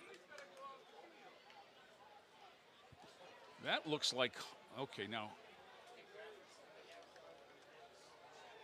17 is in. He's been the tight end all night, or the wing. Tirvon? I think Hunter's going to take this snap, number 1. Yeah. He's listed as a running back, but now 7. He's in the backfield along with Daniel Bridgeforth, number 30. 2nd and 13. This is almost for sure a run, and it is straight ahead. Hunter out near the 20. to the 19. That was the quarterback took the snap. Straight, that was just an old single wing keep. Yeah. Gain of 7 makes it 3rd and 5. And Hardnick is back in for 3rd down. Hunter just slides over a spot to running back. Bridgeforth comes out. Titans trying to roll to the wide side once again. There's the bubble screen there. Complete. There's a hold. We're going to do this again inside. Yeah. Inside the 10 is my guess. As Osir, is that Osir Kimball, number 8? I didn't see it, but he was over there. He was in good position, came up and that's John Salmon. Sliced through, and they just tackled him. That's going to go back to about the 9 and make it 3rd and 15. Now they're marking. Okay. Okay, the stick is on the inside of the 10. Okay. So that's interesting. They marked it at the 10, even though the box is at the 9. That's the rounding off effect. Yes, it is. But so 3rd and 15. Hardnick's all alone. He moved. The wing moved over there. Yes, he did. And they got him. So that'll take it back 5 more. Now it won't be at the 9 or the 10. It'll be at the 5. Titans defense is driving. They need a play here.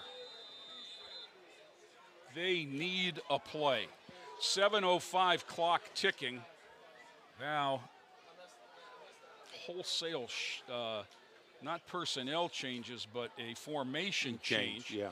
As they move their twins to the far side of the field where they have a tight end and a wing as well. And that's the give, and it's going to be that way. This is Hunter. Hunter's going to get out now that's a to gang about tackle the 12, right there. and that's all y'all on the play. Yeah. That's what the kids would say. All y'all. All y'all got there. There were 11 black shirts within a yard of the ball right there. And the defense once again holds in a 3 and out. 4th and 11. And punting time for Bedford Bearcats. So the adjustments at halftime were well done by the defensive staff. Now they need their buddies on the special teams to make a play. Yeah, field the ball, Crawford, clean. I think they're a little too deep. Crawford, oh no, I'm wrong. That's going to be a short kick. It's going to hit and spin sideways out of bounds on the positive side of the 50 for Lorain at about the 47. Titans will start once again, this time on the Bedford side of the field.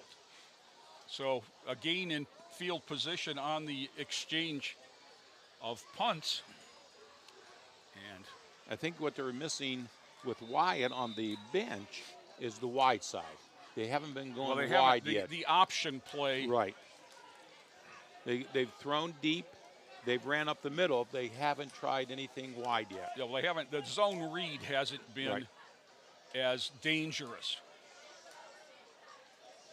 2 receivers to each side. That's DiBernardo on the wing to the far side. Now in motion, Hyro Williams, fake the jet sweep. Davis wants a lot of it. Back shoulder throw, too far back. Had 2 receivers in the area. Noah Buchanan looked to be the intended receiver, but John Salmon was there as well. And Rico Anderson from this side of the field was dead down the middle on a post. Yep.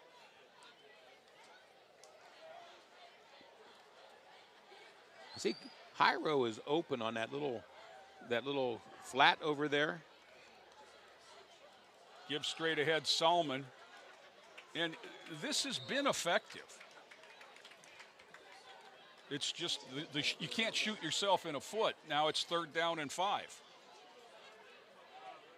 Yeah, tempo here. Yeah. Well, maybe.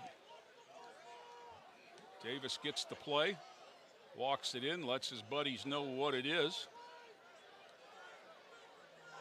Salmon comes out in motion. Davis wants it over the middle, got a man. That's Rico Anderson into the secondary. He's down to about the 15. There was a pitch and catch, Tom. Yeah, right there. Gain of 27. So you think that motion.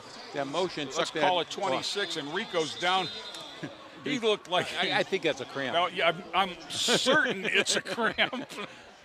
I was going to say he looked like the turf monster jump up and grabbed him, and he's up now trying to stretch. Yeah. He was so excited that he didn't realize he was as cramped as he was until he took 3 or 4 steps. Yeah. And I don't mean to laugh because there's a young man hurt, but he's trying to stretch it out right now. You can see that it's a cramp. But it was a nice pattern. That was a nice throw, yeah. Just something I noticed about what happened with Chase after that last possession. The coaching staff was stressing to him hard time to throw, and he has looked a lot quicker on this drive. Yep. Very good observation, Parker. Yeah. Parker Kapranica, sideline reporter. Salmon comes out to the left of Davis. DiBernardo on the wing to the right. Gives straight ahead. Salmon makes a cut down to about the 13. Going to get about 3. Something's in the end zone. I don't know what it is. No, it's a green, so it's a. Okay. Raphael drove him into the ground. He lost a shoe on the way down. Okay. We've got Hagler out here at wide receiver now, in for Anderson while he gets his legs stretched out, I'm sure. Motion DiBernardo. Snap, same play, different side. Salmon caught from behind that time. Only going to get about a yard. Remember, we were hoping the Lorain could win the line of scrimmage, but you got to give credit to Bedford's defensive line. They are holding up after that first. Remember the first drive? I thought it was going to be Lorain just much better. Got their starting center back in the ball game. Tyler Fogo was out for a couple plays. Zayden Martinez was in and filled in capably. Hyro Williams is open. Yes, he is. Salmon. See, Davis is carrying out the fake. There's a whistle. I think it's on Lorain. No. Again, it was that second shove that caught him. He got shoved. He shoved back. You know who they catch. Martinez is back in, and Richie Davila comes running out. You're thinking you got 2 shots. Well, it's supposed to be 4th and 6, so you're thinking it's 4th and 6, but now it's going to be a dead ball, too, I'm going to guess. Dead ball after the play, personal foul against Lorain. So that's going to cost them the down and 15. So instead of 4th and 6, it's 4th and 21. Titans need to get to the 6 for a first down. They got a little bit of a. Here comes that across the middle. He's open. Hyro down inside the 5 to the knee at the 2. Nice pass from Chase Davis. And let's credit the offensive line, giving him time to throw those patterns. And here comes the big dogs. Julius Manning and Luke Wilson come in to play wingbacks here. I saw the Luke package in the Sandusky game, and I am so excited to see this right now. Yeah. They've been calling him the refrigerator. The icebox. He's not a refrigerator yet. He's going to line up right next to Davis. Now come up behind the guard. And can you guess where we're going? Salmon to the house. Right behind Big Luke.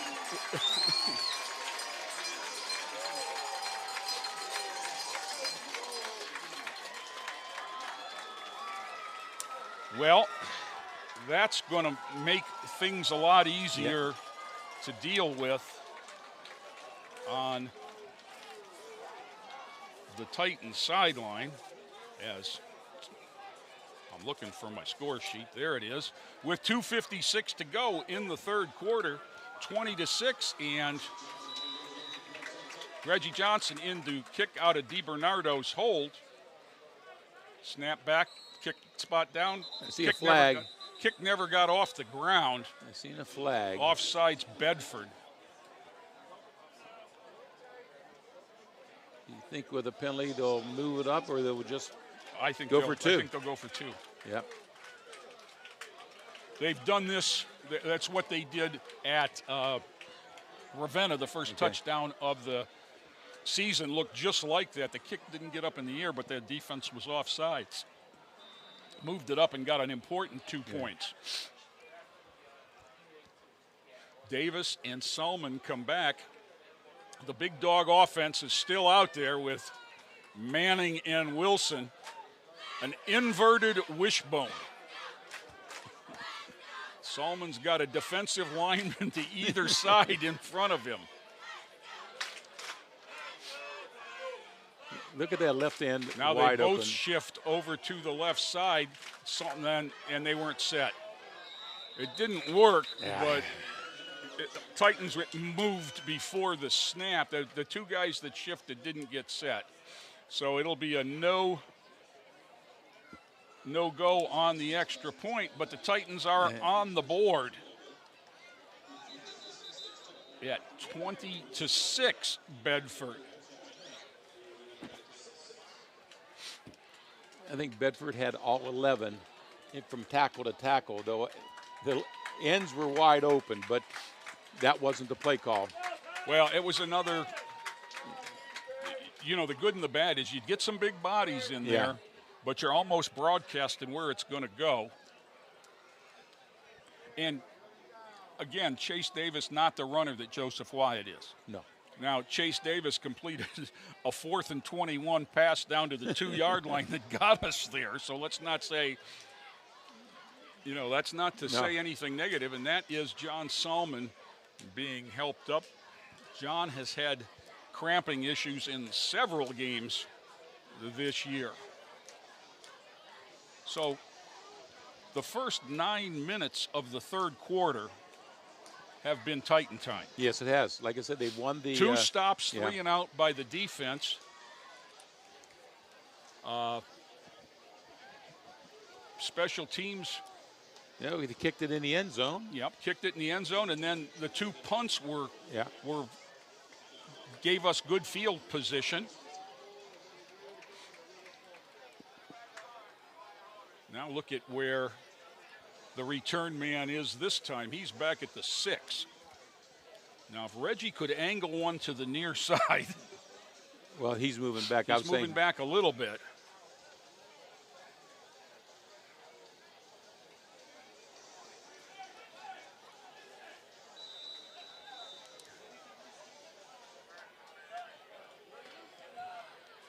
High kick, fielded at about the 15. Straight ahead. Big hole. This is trouble. Out to the 49 is Willie Powell before Ethan Burke, number 27, wrestles him down. And great field position to start for the Titans, or for the Bearcats. Yeah. Well, we need the turnover gods to at least come down and grace us. You got to with get one. You got to get one on a night like this. We gave one right to begin the game. Now, personnel issues for Lorain. Wyatt and Buchanan are in at safety because Salmon went out with the cramp on the extra point attempt. Hardnick looks to the far side. He's got Hunter back there with him. Now it's a little bit more serious at a 14-point game, Tom. And Hardnick's going to keep it, try the corner. They're stood up nicely by Jeremiah Lopez.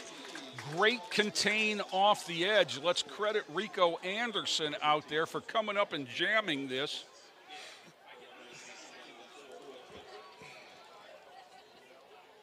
Jabron Smith also out there. And on the play, Noah Buchanan as well. 2nd and 11.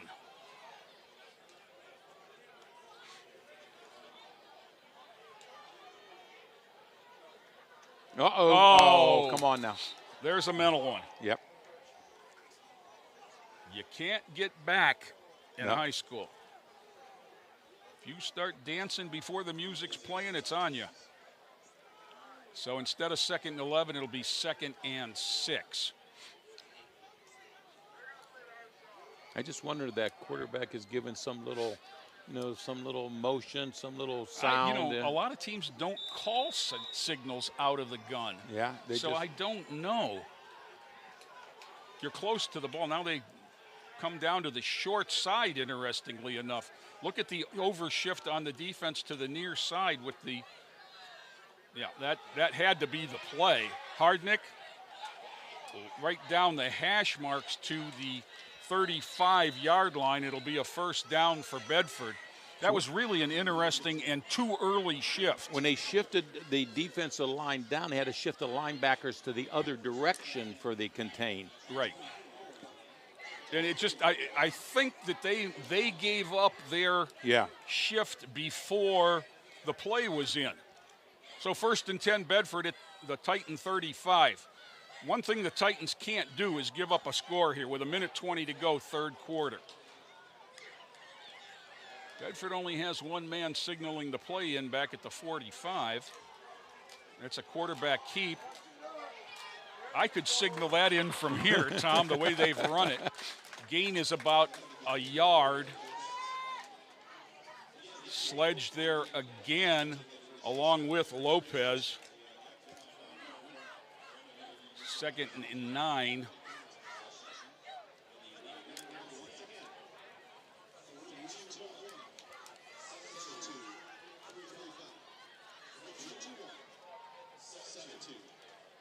Second and 9, Hardnick. And they look over. He's got Sylvan Edwards, 23, in the backfield with him. The smaller of their two running backs. Hunter's on the wing. And it's just going to be student body this way. Knifing through there was Lopez. Yeah. And he made him change directions. He made him force it to cut it up, but instead of a loss of 5, it's a gain of 1. And that's another one of those when it's not going well for you. That's going to be the end of the third quarter. We've played 3 here at the George. The third quarter was all Lorain, but the first half counts 2. Bedford 20, Lorain 6. Back with more after this timeout.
Back here at the George, set to start the fourth quarter. 3rd and 8 for the Bearcats on the Lorain 33.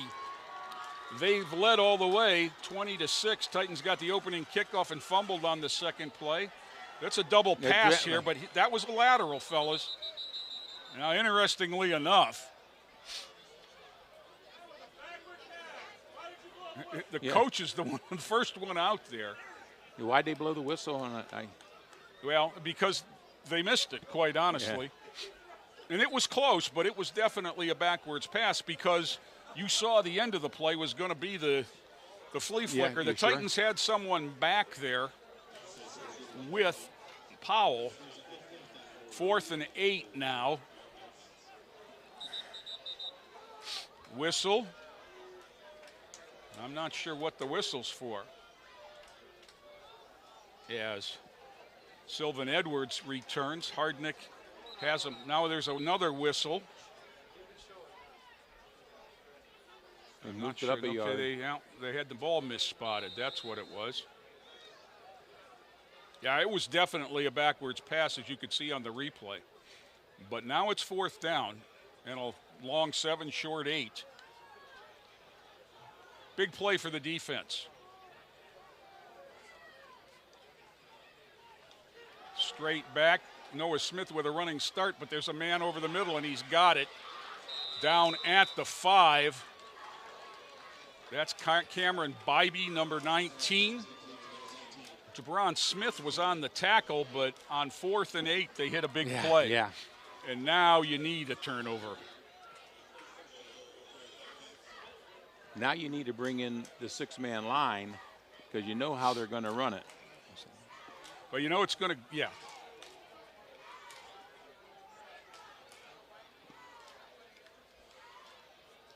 You know, Tom, it's interesting, and I don't know, I'm not at practice, but you bring the big guys in for offense, but you don't reciprocate in a short yard situation like this. That's what I'm thinking. The 6-man line is usually some beef. Going to follow motion, and they did. Down to the 1. That is Edwards. As the Titans unpile. Joseph Wyatt there. Noah Smith there. But now it's 2nd and less than a yard.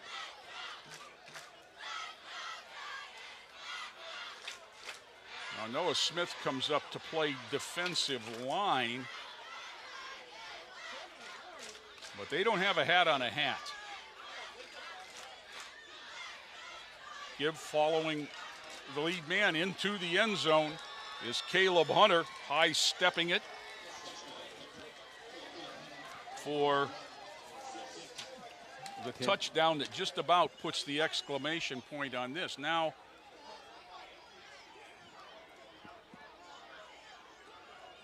they spot the ball for the extra point. Hunter gets his second touchdown. He had a 74-yard run in the first half.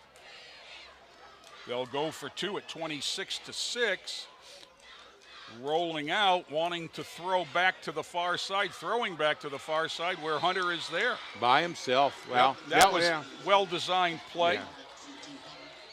Yeah. That's probably the hardest play in the world to defense on a goal line extra point play. Well, you didn't get any pressure, and they brought the man clear across behind the defense for the extra point. So 28-6 Bedford, and that all started with the kickoff return. Yes, it Tom. did. Yep. Titans had owned the field position battle in the 3rd quarter, capitalizing on it for a score, and all of a sudden Bedford started at the 49. Yeah. When you run it back to midfield, you're playing a real short field. And it lets the wind out of your sails after having just made a play.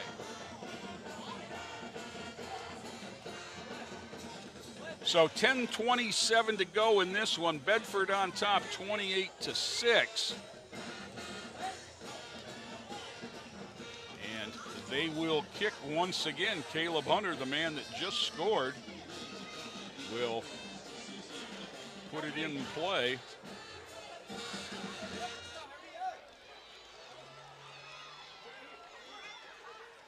Kimbrough, number 4, 7, Hyro Williams. That's not Caleb Hunter, excuse me. Is that Hardnick? No. No, It's it is. 25. It's a 20-something. Jeremiah Witherspoon, number 25. So it looks like.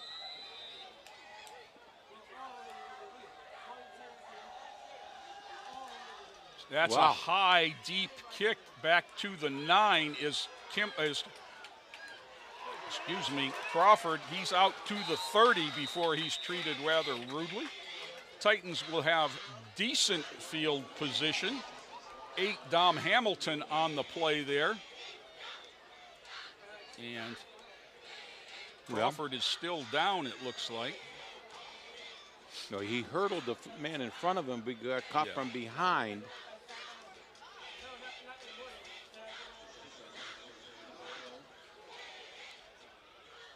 They'll spot the ball at the 32, but we still have an injured man in play. Tracy Menz just down there with him. Now, they're going to huddle up. Okay, I was going to say, if they're going to let them play right No, there. I don't think so. So, that would be a dangerous situation.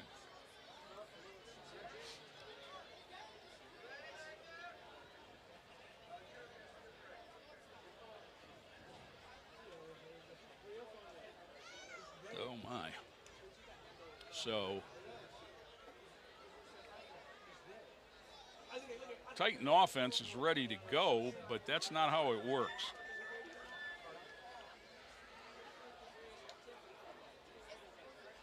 This is not a cramp situation either. No, it's not.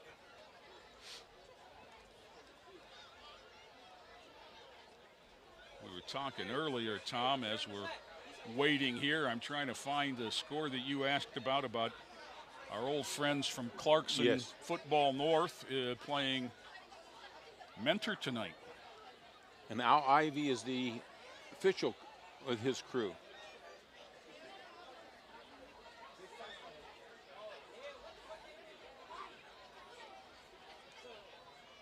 Just zipping by scores. Not a good night for old Buckeye Conference teams as Findlay and Marion are both taking it on the chin. Avon 28, Avon Lake 21 with 1:40 to go in the third. What was the score there? 28-21. They were tied at the half. Avon just had scored with 1:40 to go in the third on a quarterback keeper.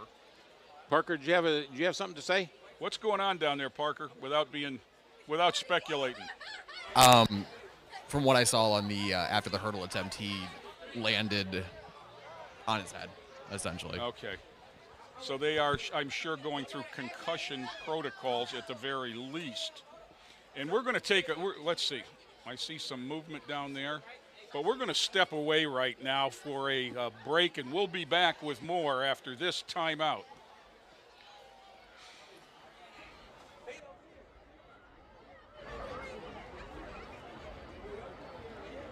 Yeah, sorry, I didn't know. I don't know what I wanted to say.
We're back here at George Daniel, and a stretcher has been brought out for sophomore Samir Crawford. You heard Parker Kapronica say that on the hurdle, he was hit from behind and lost his balance and fell for it and hit helmet first. And any time that kind of a play happens, you worry about two things, spine and head. And on the side of caution, I am sure Tracy Menges called for the backboard and a stretcher to be brought out, and they have Samir strapped down right now. Coach Morrow talking to him the whole way. That's what you like to see, him waving goodbye, yeah. You like to see that hand up in the air from number 4, Samir Crawford.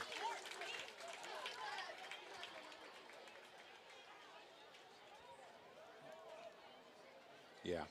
So we'll get back to football, but both teams right now a little bit of concern as nobody likes that. No. They're going to stretch out the Titans. I don't know if this is a scheduled stretch out, but now the Bearcats decide to get loose as well. It'll be Titan ball, 1st and 10 on the 32. The last play was a kickoff return following a touchdown by the Bearcats that kind of put the cap on this at 28-6. Lorain returned the ball with Samir Crawford. He hurdled one man and was clipped from behind by a second. And as we said, he went down and helmet hit first. So anytime that happens, you want to be sure. And the time was taken to make sure that everything was done correctly. Parker? Parker, you got anything now? No, he don't have any mic. Yeah. Okay. Oh, there we go. Quick out pass there. Noah Buchanan has a first down, and that was a little quick out. Yes, it and, was. you know, they got the ball out to the short side and got the sideline and picked up enough for a first down out to the 45, gain of 13. Just to jump back to Samir real quick, another good sign I saw while I was down here, he was able to move both legs and both arms. That's what you always add. That's the full compliment. That's we what like you're to hear looking that. for. Yep, that's exactly what you're looking for. Hagler in the backfield with Davis. Snap bounces back to him. He rolls. He throws. That might be lost That's down. got to be a grounding penalty, I would think. Well, there were a lot of Titan helmets in the area, but they were all out of bounds, Tom. I was going to say he threw that left-handed, but he is left-handed. He's left-handed, so, yeah. Yeah. If he hadn't thrown it left-handed, it would have been a story.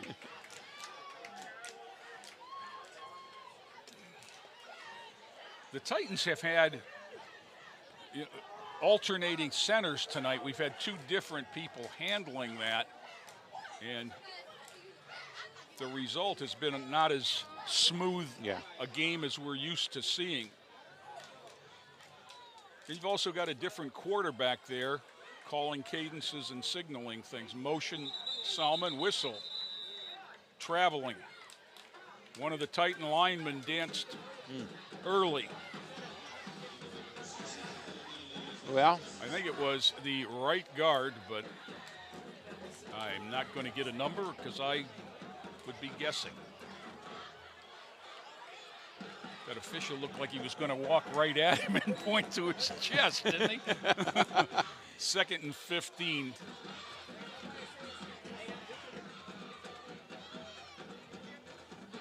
Davis, there's the same play. There's some blocking. He There's cuts some it blocking. inside. He's out. He's still going. Across the 50 down to the 46 is Noah Buchanan. So 2 completions to Buchanan on this drive, and from 2nd and 15, it's 3rd and 1. He has some nice lead blocking in there. Yes, he does. And this offense looks entirely different because in this half it's featured the pass.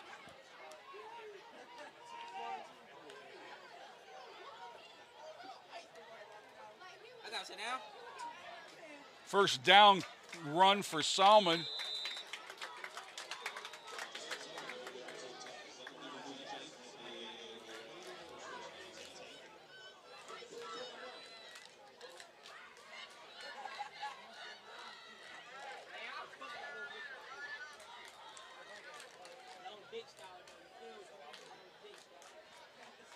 First and 10, Lorain at the 41, 8:52 to go. Fourth quarter, jet sweep. That is Hyro Williams, head of steam, knocked out of bounds down near the 30. I like Hyro's speed. Yeah, That's why I say he's exciting. He's got a first down, and the clock stops. We've got a Bedford Bearcat down.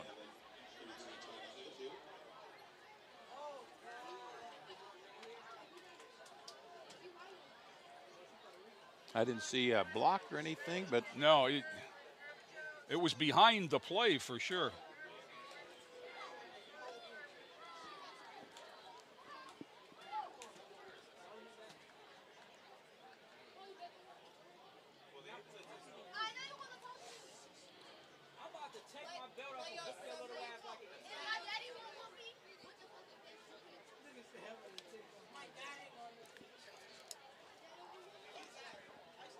So once again, we have a pause for an injured player. This time it looks like a cramp as they help up the young man, number 75, Kamar Taylor. And he's going to have a little hitch in his get-along, but he's going to make his way to the far sidelines. You watch, he'll be getting stronger as he walks. Right, because the cramp's going to come out. Yeah. So with the jet sweep, Williams, a couple of big plays in the second half, and that's what I've been looking for, is creative ways to get him the football. Salmon comes in. Davis is the quarterback. Salmon goes out wide to he's the flanker on the right with Rico Anderson outside of him. Buchanan is the wide receiver to the near side. Hyro inside of him, and DiBernardo on the wing. Chase is all alone in the backfield. Now they wind the clock. Titans are ready to play. Motion. Fake the jet sweep this time. Davis wants it all. Down for, there's a flag. Yeah, they got it. That's 15. That was, Noah Buchanan was going to have a catch if he wasn't wrestled with ahead of the play. Now, that's a 15-yard penalty in high school. So that'll take it down to the 16-yard line.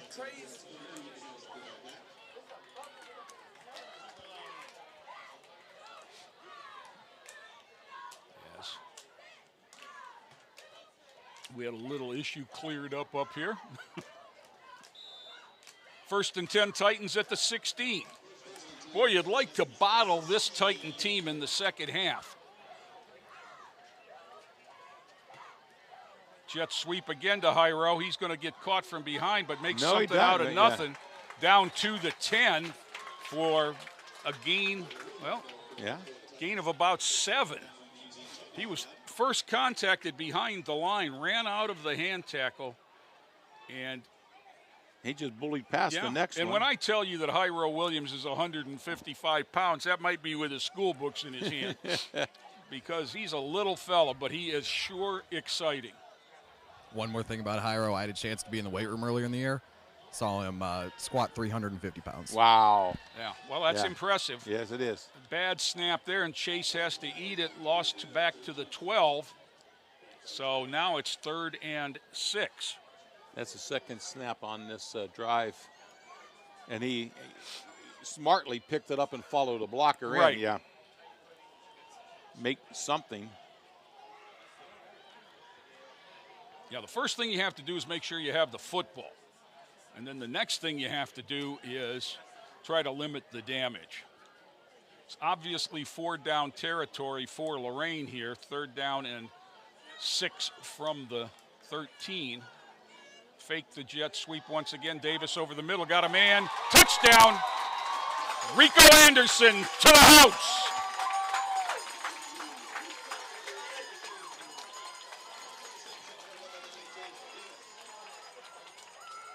They still haven't had a turnover, so we want to have one of those come up and this will make it a ball game.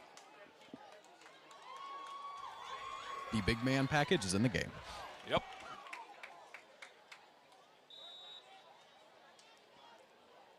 The big dog package. Now Chase looks for the signal, and these start to mean something now. If you're going to get back in it, you need 16. You got to start to get some twos. Now the big guys move to the right side. Salmon comes back to the near side, gets set. They give him the Davis is going to try and follow him, and he got nothing. They ran into one another and never had a chance. So the run fails, but the Titans put up a second score, and it's 28-12 Bedford. See, that's a play you can run with Wyatt, but yeah, a little bit more speed. Davis is more the passing. Much more the passing quarterback.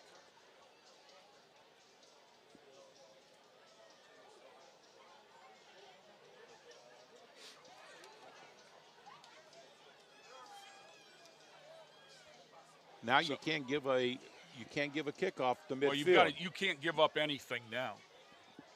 You know, I don't know if you think about onside kicking here or not.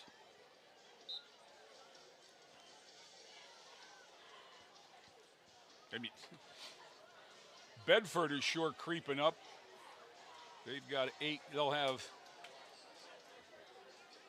7 guys up anyhow. And an 8th not too far behind at the 36. Now Reggie Johnson comes back for some last-minute instructions. He comes out, and here come the Titans. So that's the same crew. It's not like they have a special team for that says, hey, we're going to try an onside kick.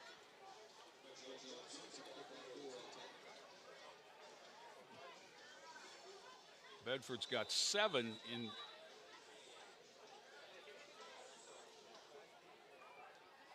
Johnson approaches the ball, foot into it. That's not an onside, but that's a recoverable ball. Oh, man. It's a free ball, and he put it in the dead spot, and it was an unfortunate hop away from us having a chance to recover that. Well placed, Reggie. And a little bit of the best of both worlds. They're going to start at the 35, which is not the 50. Yeah.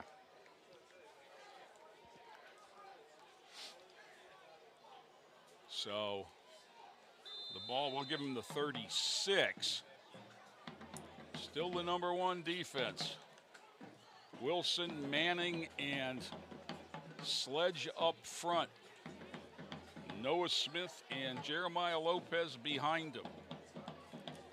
8 Osir Kimball, 10 Jabron Smith on the outside at the hybrid position, I guess you'd call it. Salmon and Wyatt are the safeties. Quarterback keep coming to near side, cutting it up and making something out of nothing for about 2 yards is Hardnick. But that sets the clock running. 6:51 as they spot it ready for play.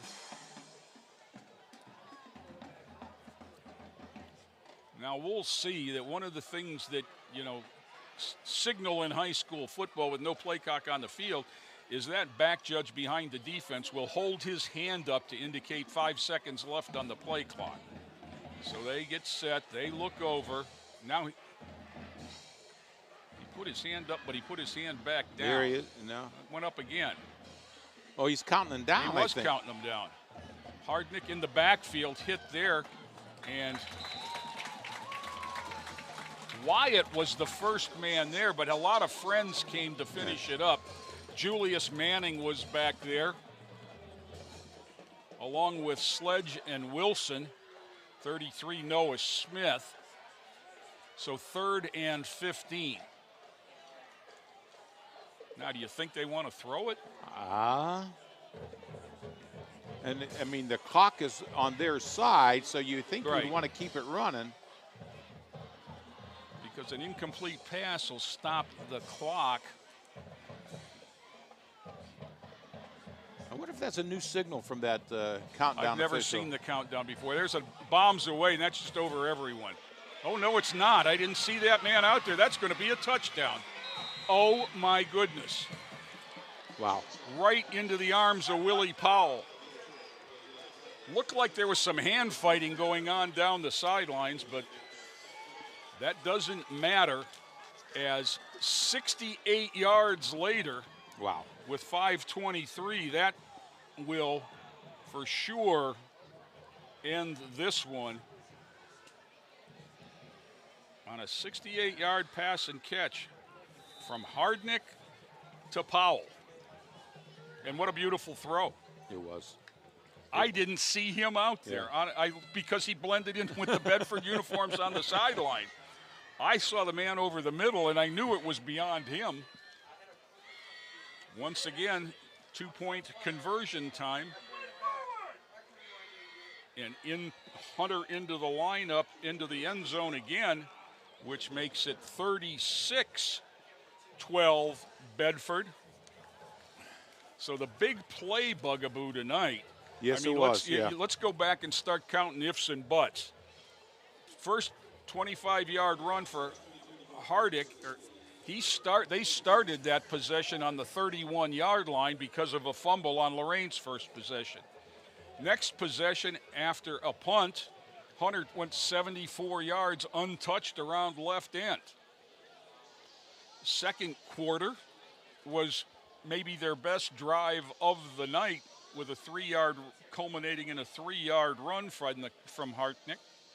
And then in the third quarter, the Titans were the only points. But right back came Bedford on a short field after a kickoff that ended up starting at the 50. And they scored. And then a 68-yard run here following a second Lorain touchdown. 36-12 is where we're at.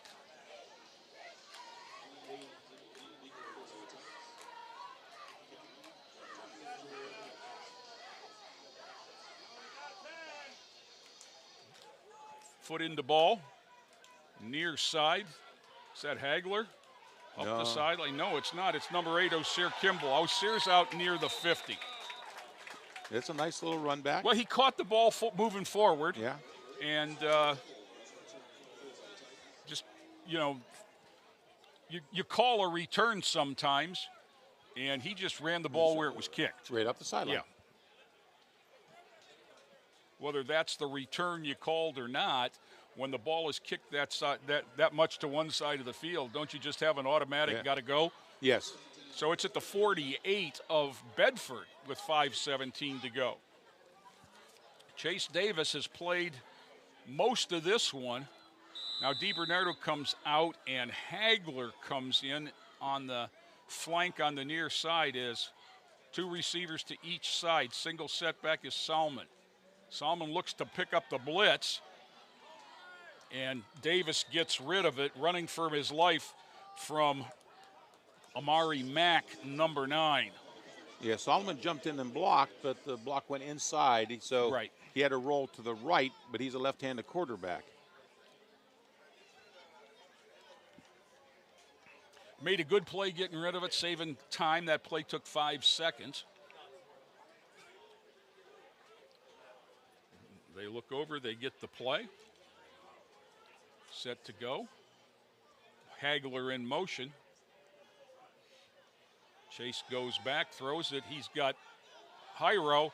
Hyro bounces it outside, got a first down and more. Hyro into the clear. Hyro down, knocked down from behind, down near the 20. I told you he's exciting. Yeah, he is. Yeah, he is. It's like ice cubes on a hot griddle.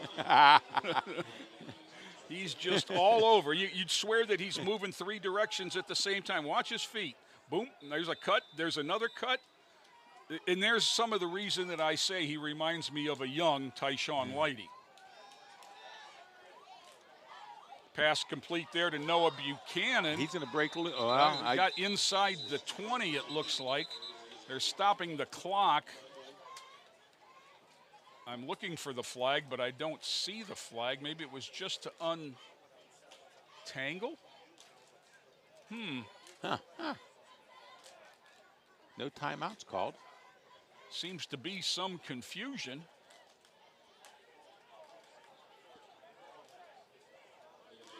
He's signaling something. Ineligible man downfield against the Titans is what it looks like they're calling.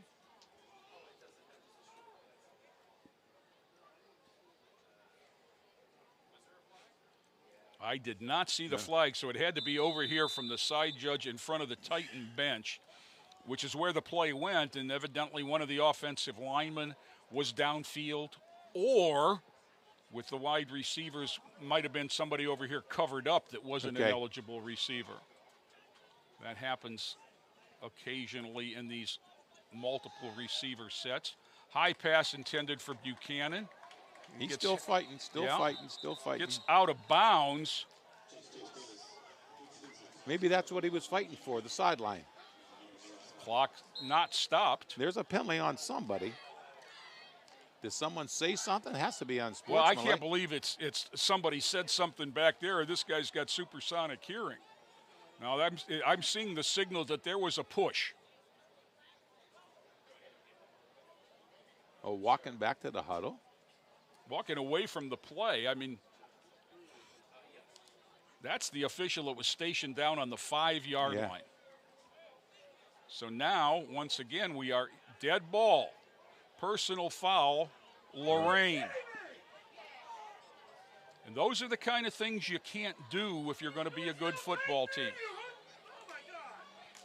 You can't do that. And another mental mistake that costs your football team. They've had 3 dead ball penalties tonight, and those are inexcusable. I'm sure that if I talked to Coach Creel, he would say that same word. Unexcusable? Yep. Now it's 3rd down and got to get to the 12 from the 41. 29 yards. Motion. It's Hagler. Chase wants to throw another bubble screen. Buchanan has, Rico has it go off his hands. See, I'd like to see them fake that and then the outside man take off deep. Well, they ran the motion man was Hagler, and he came on a wheel route down the near sideline. He's just getting back now as the play is signaled in with the clock stopped. There's no urgency here. It's 4th and a country mile. We converted one of these, but this one's a little bit longer. Davis rolls, throws down over the middle, got a man off the hands of Rico Anderson. That one was certainly catchable. It wouldn't have been a first down. And Hagler had a chance after it hit Anderson. Couldn't come up with it. We've had a lot of balls off hands in the second half, too. I watched them in pregame, and every single receiver was catching the ball perfectly with their hands. Now it's letting them hit them in the chest, and you can't catch a ball that way. Yeah, you hear the coaches all the time, show them your diamond, which means make the diamond with your thumbs and forefingers and get it up there quick. And you know, one of the things that we sometimes have a problem with is getting that diamond up there before the ball gets on top of you. So the Bedford takes over at the 41, 3:43 to go. There's motion that they could have gotten away with if he'd have just continued, but that's Hunter. He's allowed to reset back there. Well, he just could have come in motion, too, unless he was the ball carrier, because Hardnick was up under center. Again, he's getting under center. Same play. 1st and 15. They didn't signal anything else in. The whole purpose of this play is to get the clock running. There's Hunter. He's out near the 40. Titans better remember to tackle as they try for the football. He got about 4 of the 5 back, so it'll be 2nd and 11, and the clock ticks with 3:25 to go in the ball game. The outcome has been determined. I think they're coming with a tight end under center. They're showing some stuff. They're making teams prepare for it. Avon is all over Avon Lake, Tom, 42-21. A game that was tied 14-14 at halftime. And that's the end as they're shaking hands. It was tied at 14. Avon Lake returned the opening kickoff of the second half, 98 yards, and then Avon hit him with 28 in a row. Turn, straight ahead give. That's Hunter again. He's going to be near a first down. It's interesting. As I'm sitting right down the sticks, and it's third down. Yeah. Okay, and the official on this side is going to say it's first down. He's waving kind of like, yeah. They're going to get an argument from the chain crew.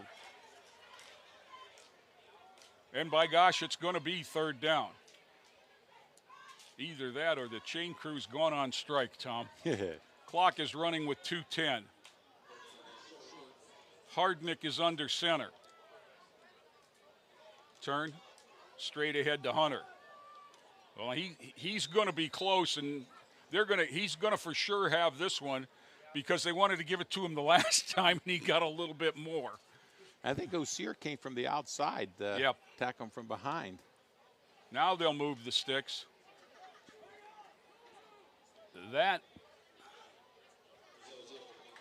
could prompt some victory formation here. I think they're getting into it right now. Wilson coming out. And there it is. Bedford goes into victory formation at the 48-yard line. 36-12 will be the final after 4 kneel downs. And they are milking it because they are waiting for that man to start flapping his arm out behind the defense, and they take the snap and go back, and there's a flag. Yeah. They're going to call illegal procedure on Bedford, which is going to stop the clock and before the snap. So the play doesn't even count. So it's 1st and 15. In terms of innocuous calls, you have seen one. There isn't a person in this stadium that's happy with that call. No. No one understands it. Now they get set again. That's better. Nobody moved. Kneel down is accepted with 1:15 to go. I think they need 2 more of these. It's interesting. They spotted the ball back at the original line of scrimmage, Tom. He went back 2 yards, knelt down, and they moved the ball back to the line of scrimmage. I don't know what they're doing. Tough night for at least 2 of the 3 teams out here. But this crew hasn't been the problem tonight. The problem has been self-inflicted wounds. And Bedford with 47 seconds to go. Now, to their credit, they let 24 run off and said to that official, I want a timeout with 1 second left on the clock. Well, Bedford is 0-3. So how much experience does Bedford have running out the clock? They have never been in a victory formation. I can tell you that this season. That's what I'm saying. This is not a problem. They're not trying to show anybody up.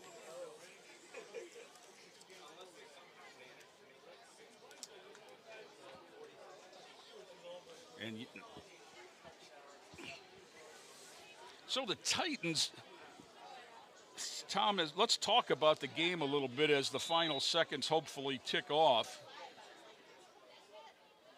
Now they go back. He take a knee at the 43, and they throw the ball up, and the man is going to spot it again at the 45. So I am confused by the spot. But this ought to do Yeah. it. As the clock has 25 seconds to go, they go back, take That's one it. last knee, and they don't have to spot it. No. So this one belongs to Bedford, 36-12. And the Titans drop to 1-3 on the young season, and it doesn't get any easier. No, I was going to say the same thing because they have to travel now for the next 2 weeks to the two teams that were picked to dominate the conference in Cleveland Heights and Maple Heights. And this one, unfortunately, was determined very early, as the Titans just shot themselves in the foot continually. And, yeah, next week at Cleveland Heights, 3-0, third in the region in Division I, and the overall favorite to win the league, and then followed by at Maple Heights, the second place choice for everyone in the league. Maple lost a game or two that Maple lost one. One that I didn't think they should have lost, but they did. I'm trying. I can't think who it was. Maple Heights lost to Uniontown Lake rather badly at 35-0. Because they were touting their offense as being such a dominant thing, and they didn't score in that game. Well, as the two teams shake hands, Tom, this was a tale of two halves for the Titans. And you come out 1-3, but you've got to look for some positives to build on. This is still a young team. And when I say a young team, they're playing about 5 seniors. You know, last year was the first year back after a year off from football and a new coaching staff. And it takes time to build a culture, and that's what Coach Creel should be doing.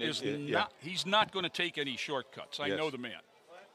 And, you know, he's doing lots of things right. He's having every day before practice, there's a study table that's mandatory. You know, I asked him this week, and he said, our grades right now are excellent. That's good. That is good. Yeah, that's a whole lot more important in the big scheme of things.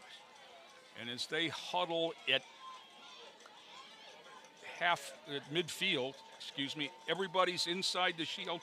And I can tell you one thing is for certain, is he lets every coach speak to the team after the game. Mm-hmm. And whatever that coach has to say, it will end up with, and I love you guys. And that's the kind of atmosphere that he's trying to bring to this. I'm not going to say trying to bring. That's the kind of atmosphere that is coming to this program. And right now, the wins and losses aren't what you want, but this is a very competitive group when I speak of the coaching staff. And these kids are getting better. And the second half was much better than the first half. And they seem to have, you know, they made what they gave up in the run game. They picked up in the pass game. Yes, exactly. And I don't have the passing stats, but Chase Davis is going to have some good numbers. The thing is, they practiced with Wyatt so they were geared to jet sweeping and reads and everything, zone reads, and all of a sudden now they have to switch gears, which is hard. Now they'll have a couple weeks to practice with. I'm assuming that the broken thumb injury might keep him away. Yes. Well, I didn't. Did anybody give me a list of people that are helping us? I'm looking back, and I did not get a list from Club TV 20. So I will just thank Club TV 20, Mr. Joseph Bach, and Mr. Terry Trout, and Mr. Parker Kapranica down on the side. They got anything for us real quick, Parker? I'll tell you what, my one big bright spot from that, Chase Davis. Yeah, Chase is a sophomore. Especially after he led the team win last year and played very well against Shaw. And just some good timing throws and some very solid accuracy over the middle. Yep. But, that's all I got. Thank you, sir, and safe trip back. Thank you very much. As you make your way back to Ohio University. My partner, Tom, any final thoughts from you? Well, I guess it won't get easier, but we just got to keep plugging away because that's what you got to do. They give you 10 games on your schedule. You got to play them all. And you know what, Tom? You know what I can remember? It's no fun playing your little brother. No. If you know you're going to win, it gets boring. Yeah. So They need- you know, they- if you yeah. want to you want to be good, you got to play. You got to Yeah. play good teams, and Yeah. you got to beat good teams. If you want to be the best, you got to beat the best. And That's the it. Titans played very well in the second half, but it was a 20-0 ball Yeah. game. Take that off, and the second half is 16-12. Yeah. So now But what you you know, got to but do? it counts. I Yeah. mean, it's Yeah, you got to So- eliminate mental mistakes. Yep. And that comes with not letting you get away with it on practice nights. So you got to be disciplined there, and you'll carry that discipline over to Friday nights. yeah. The three big penalties after the whistle were Yeah. big. You know, big in the scheme of this ball game, and the fumble in the first possession. Well, I'm sure those pushing after hurts Coach Creel more than Right. the fumble, more than that. I mean, you don't ever want your players to get unsportsmanlike conduct. Right. So Yeah. until next time, we're going to be on the road for a couple of weeks, and we won't be back for 3 weeks when we're back with Lorain and Garfield Heights right here at George Daniel, and then they'll have a string of home games for Tom Bauer, for Parker Kapronica, for Club TV 20. Joe Bach, Terry Trout. This is Jay Ferguson reminding you it is a great time to be a Titan.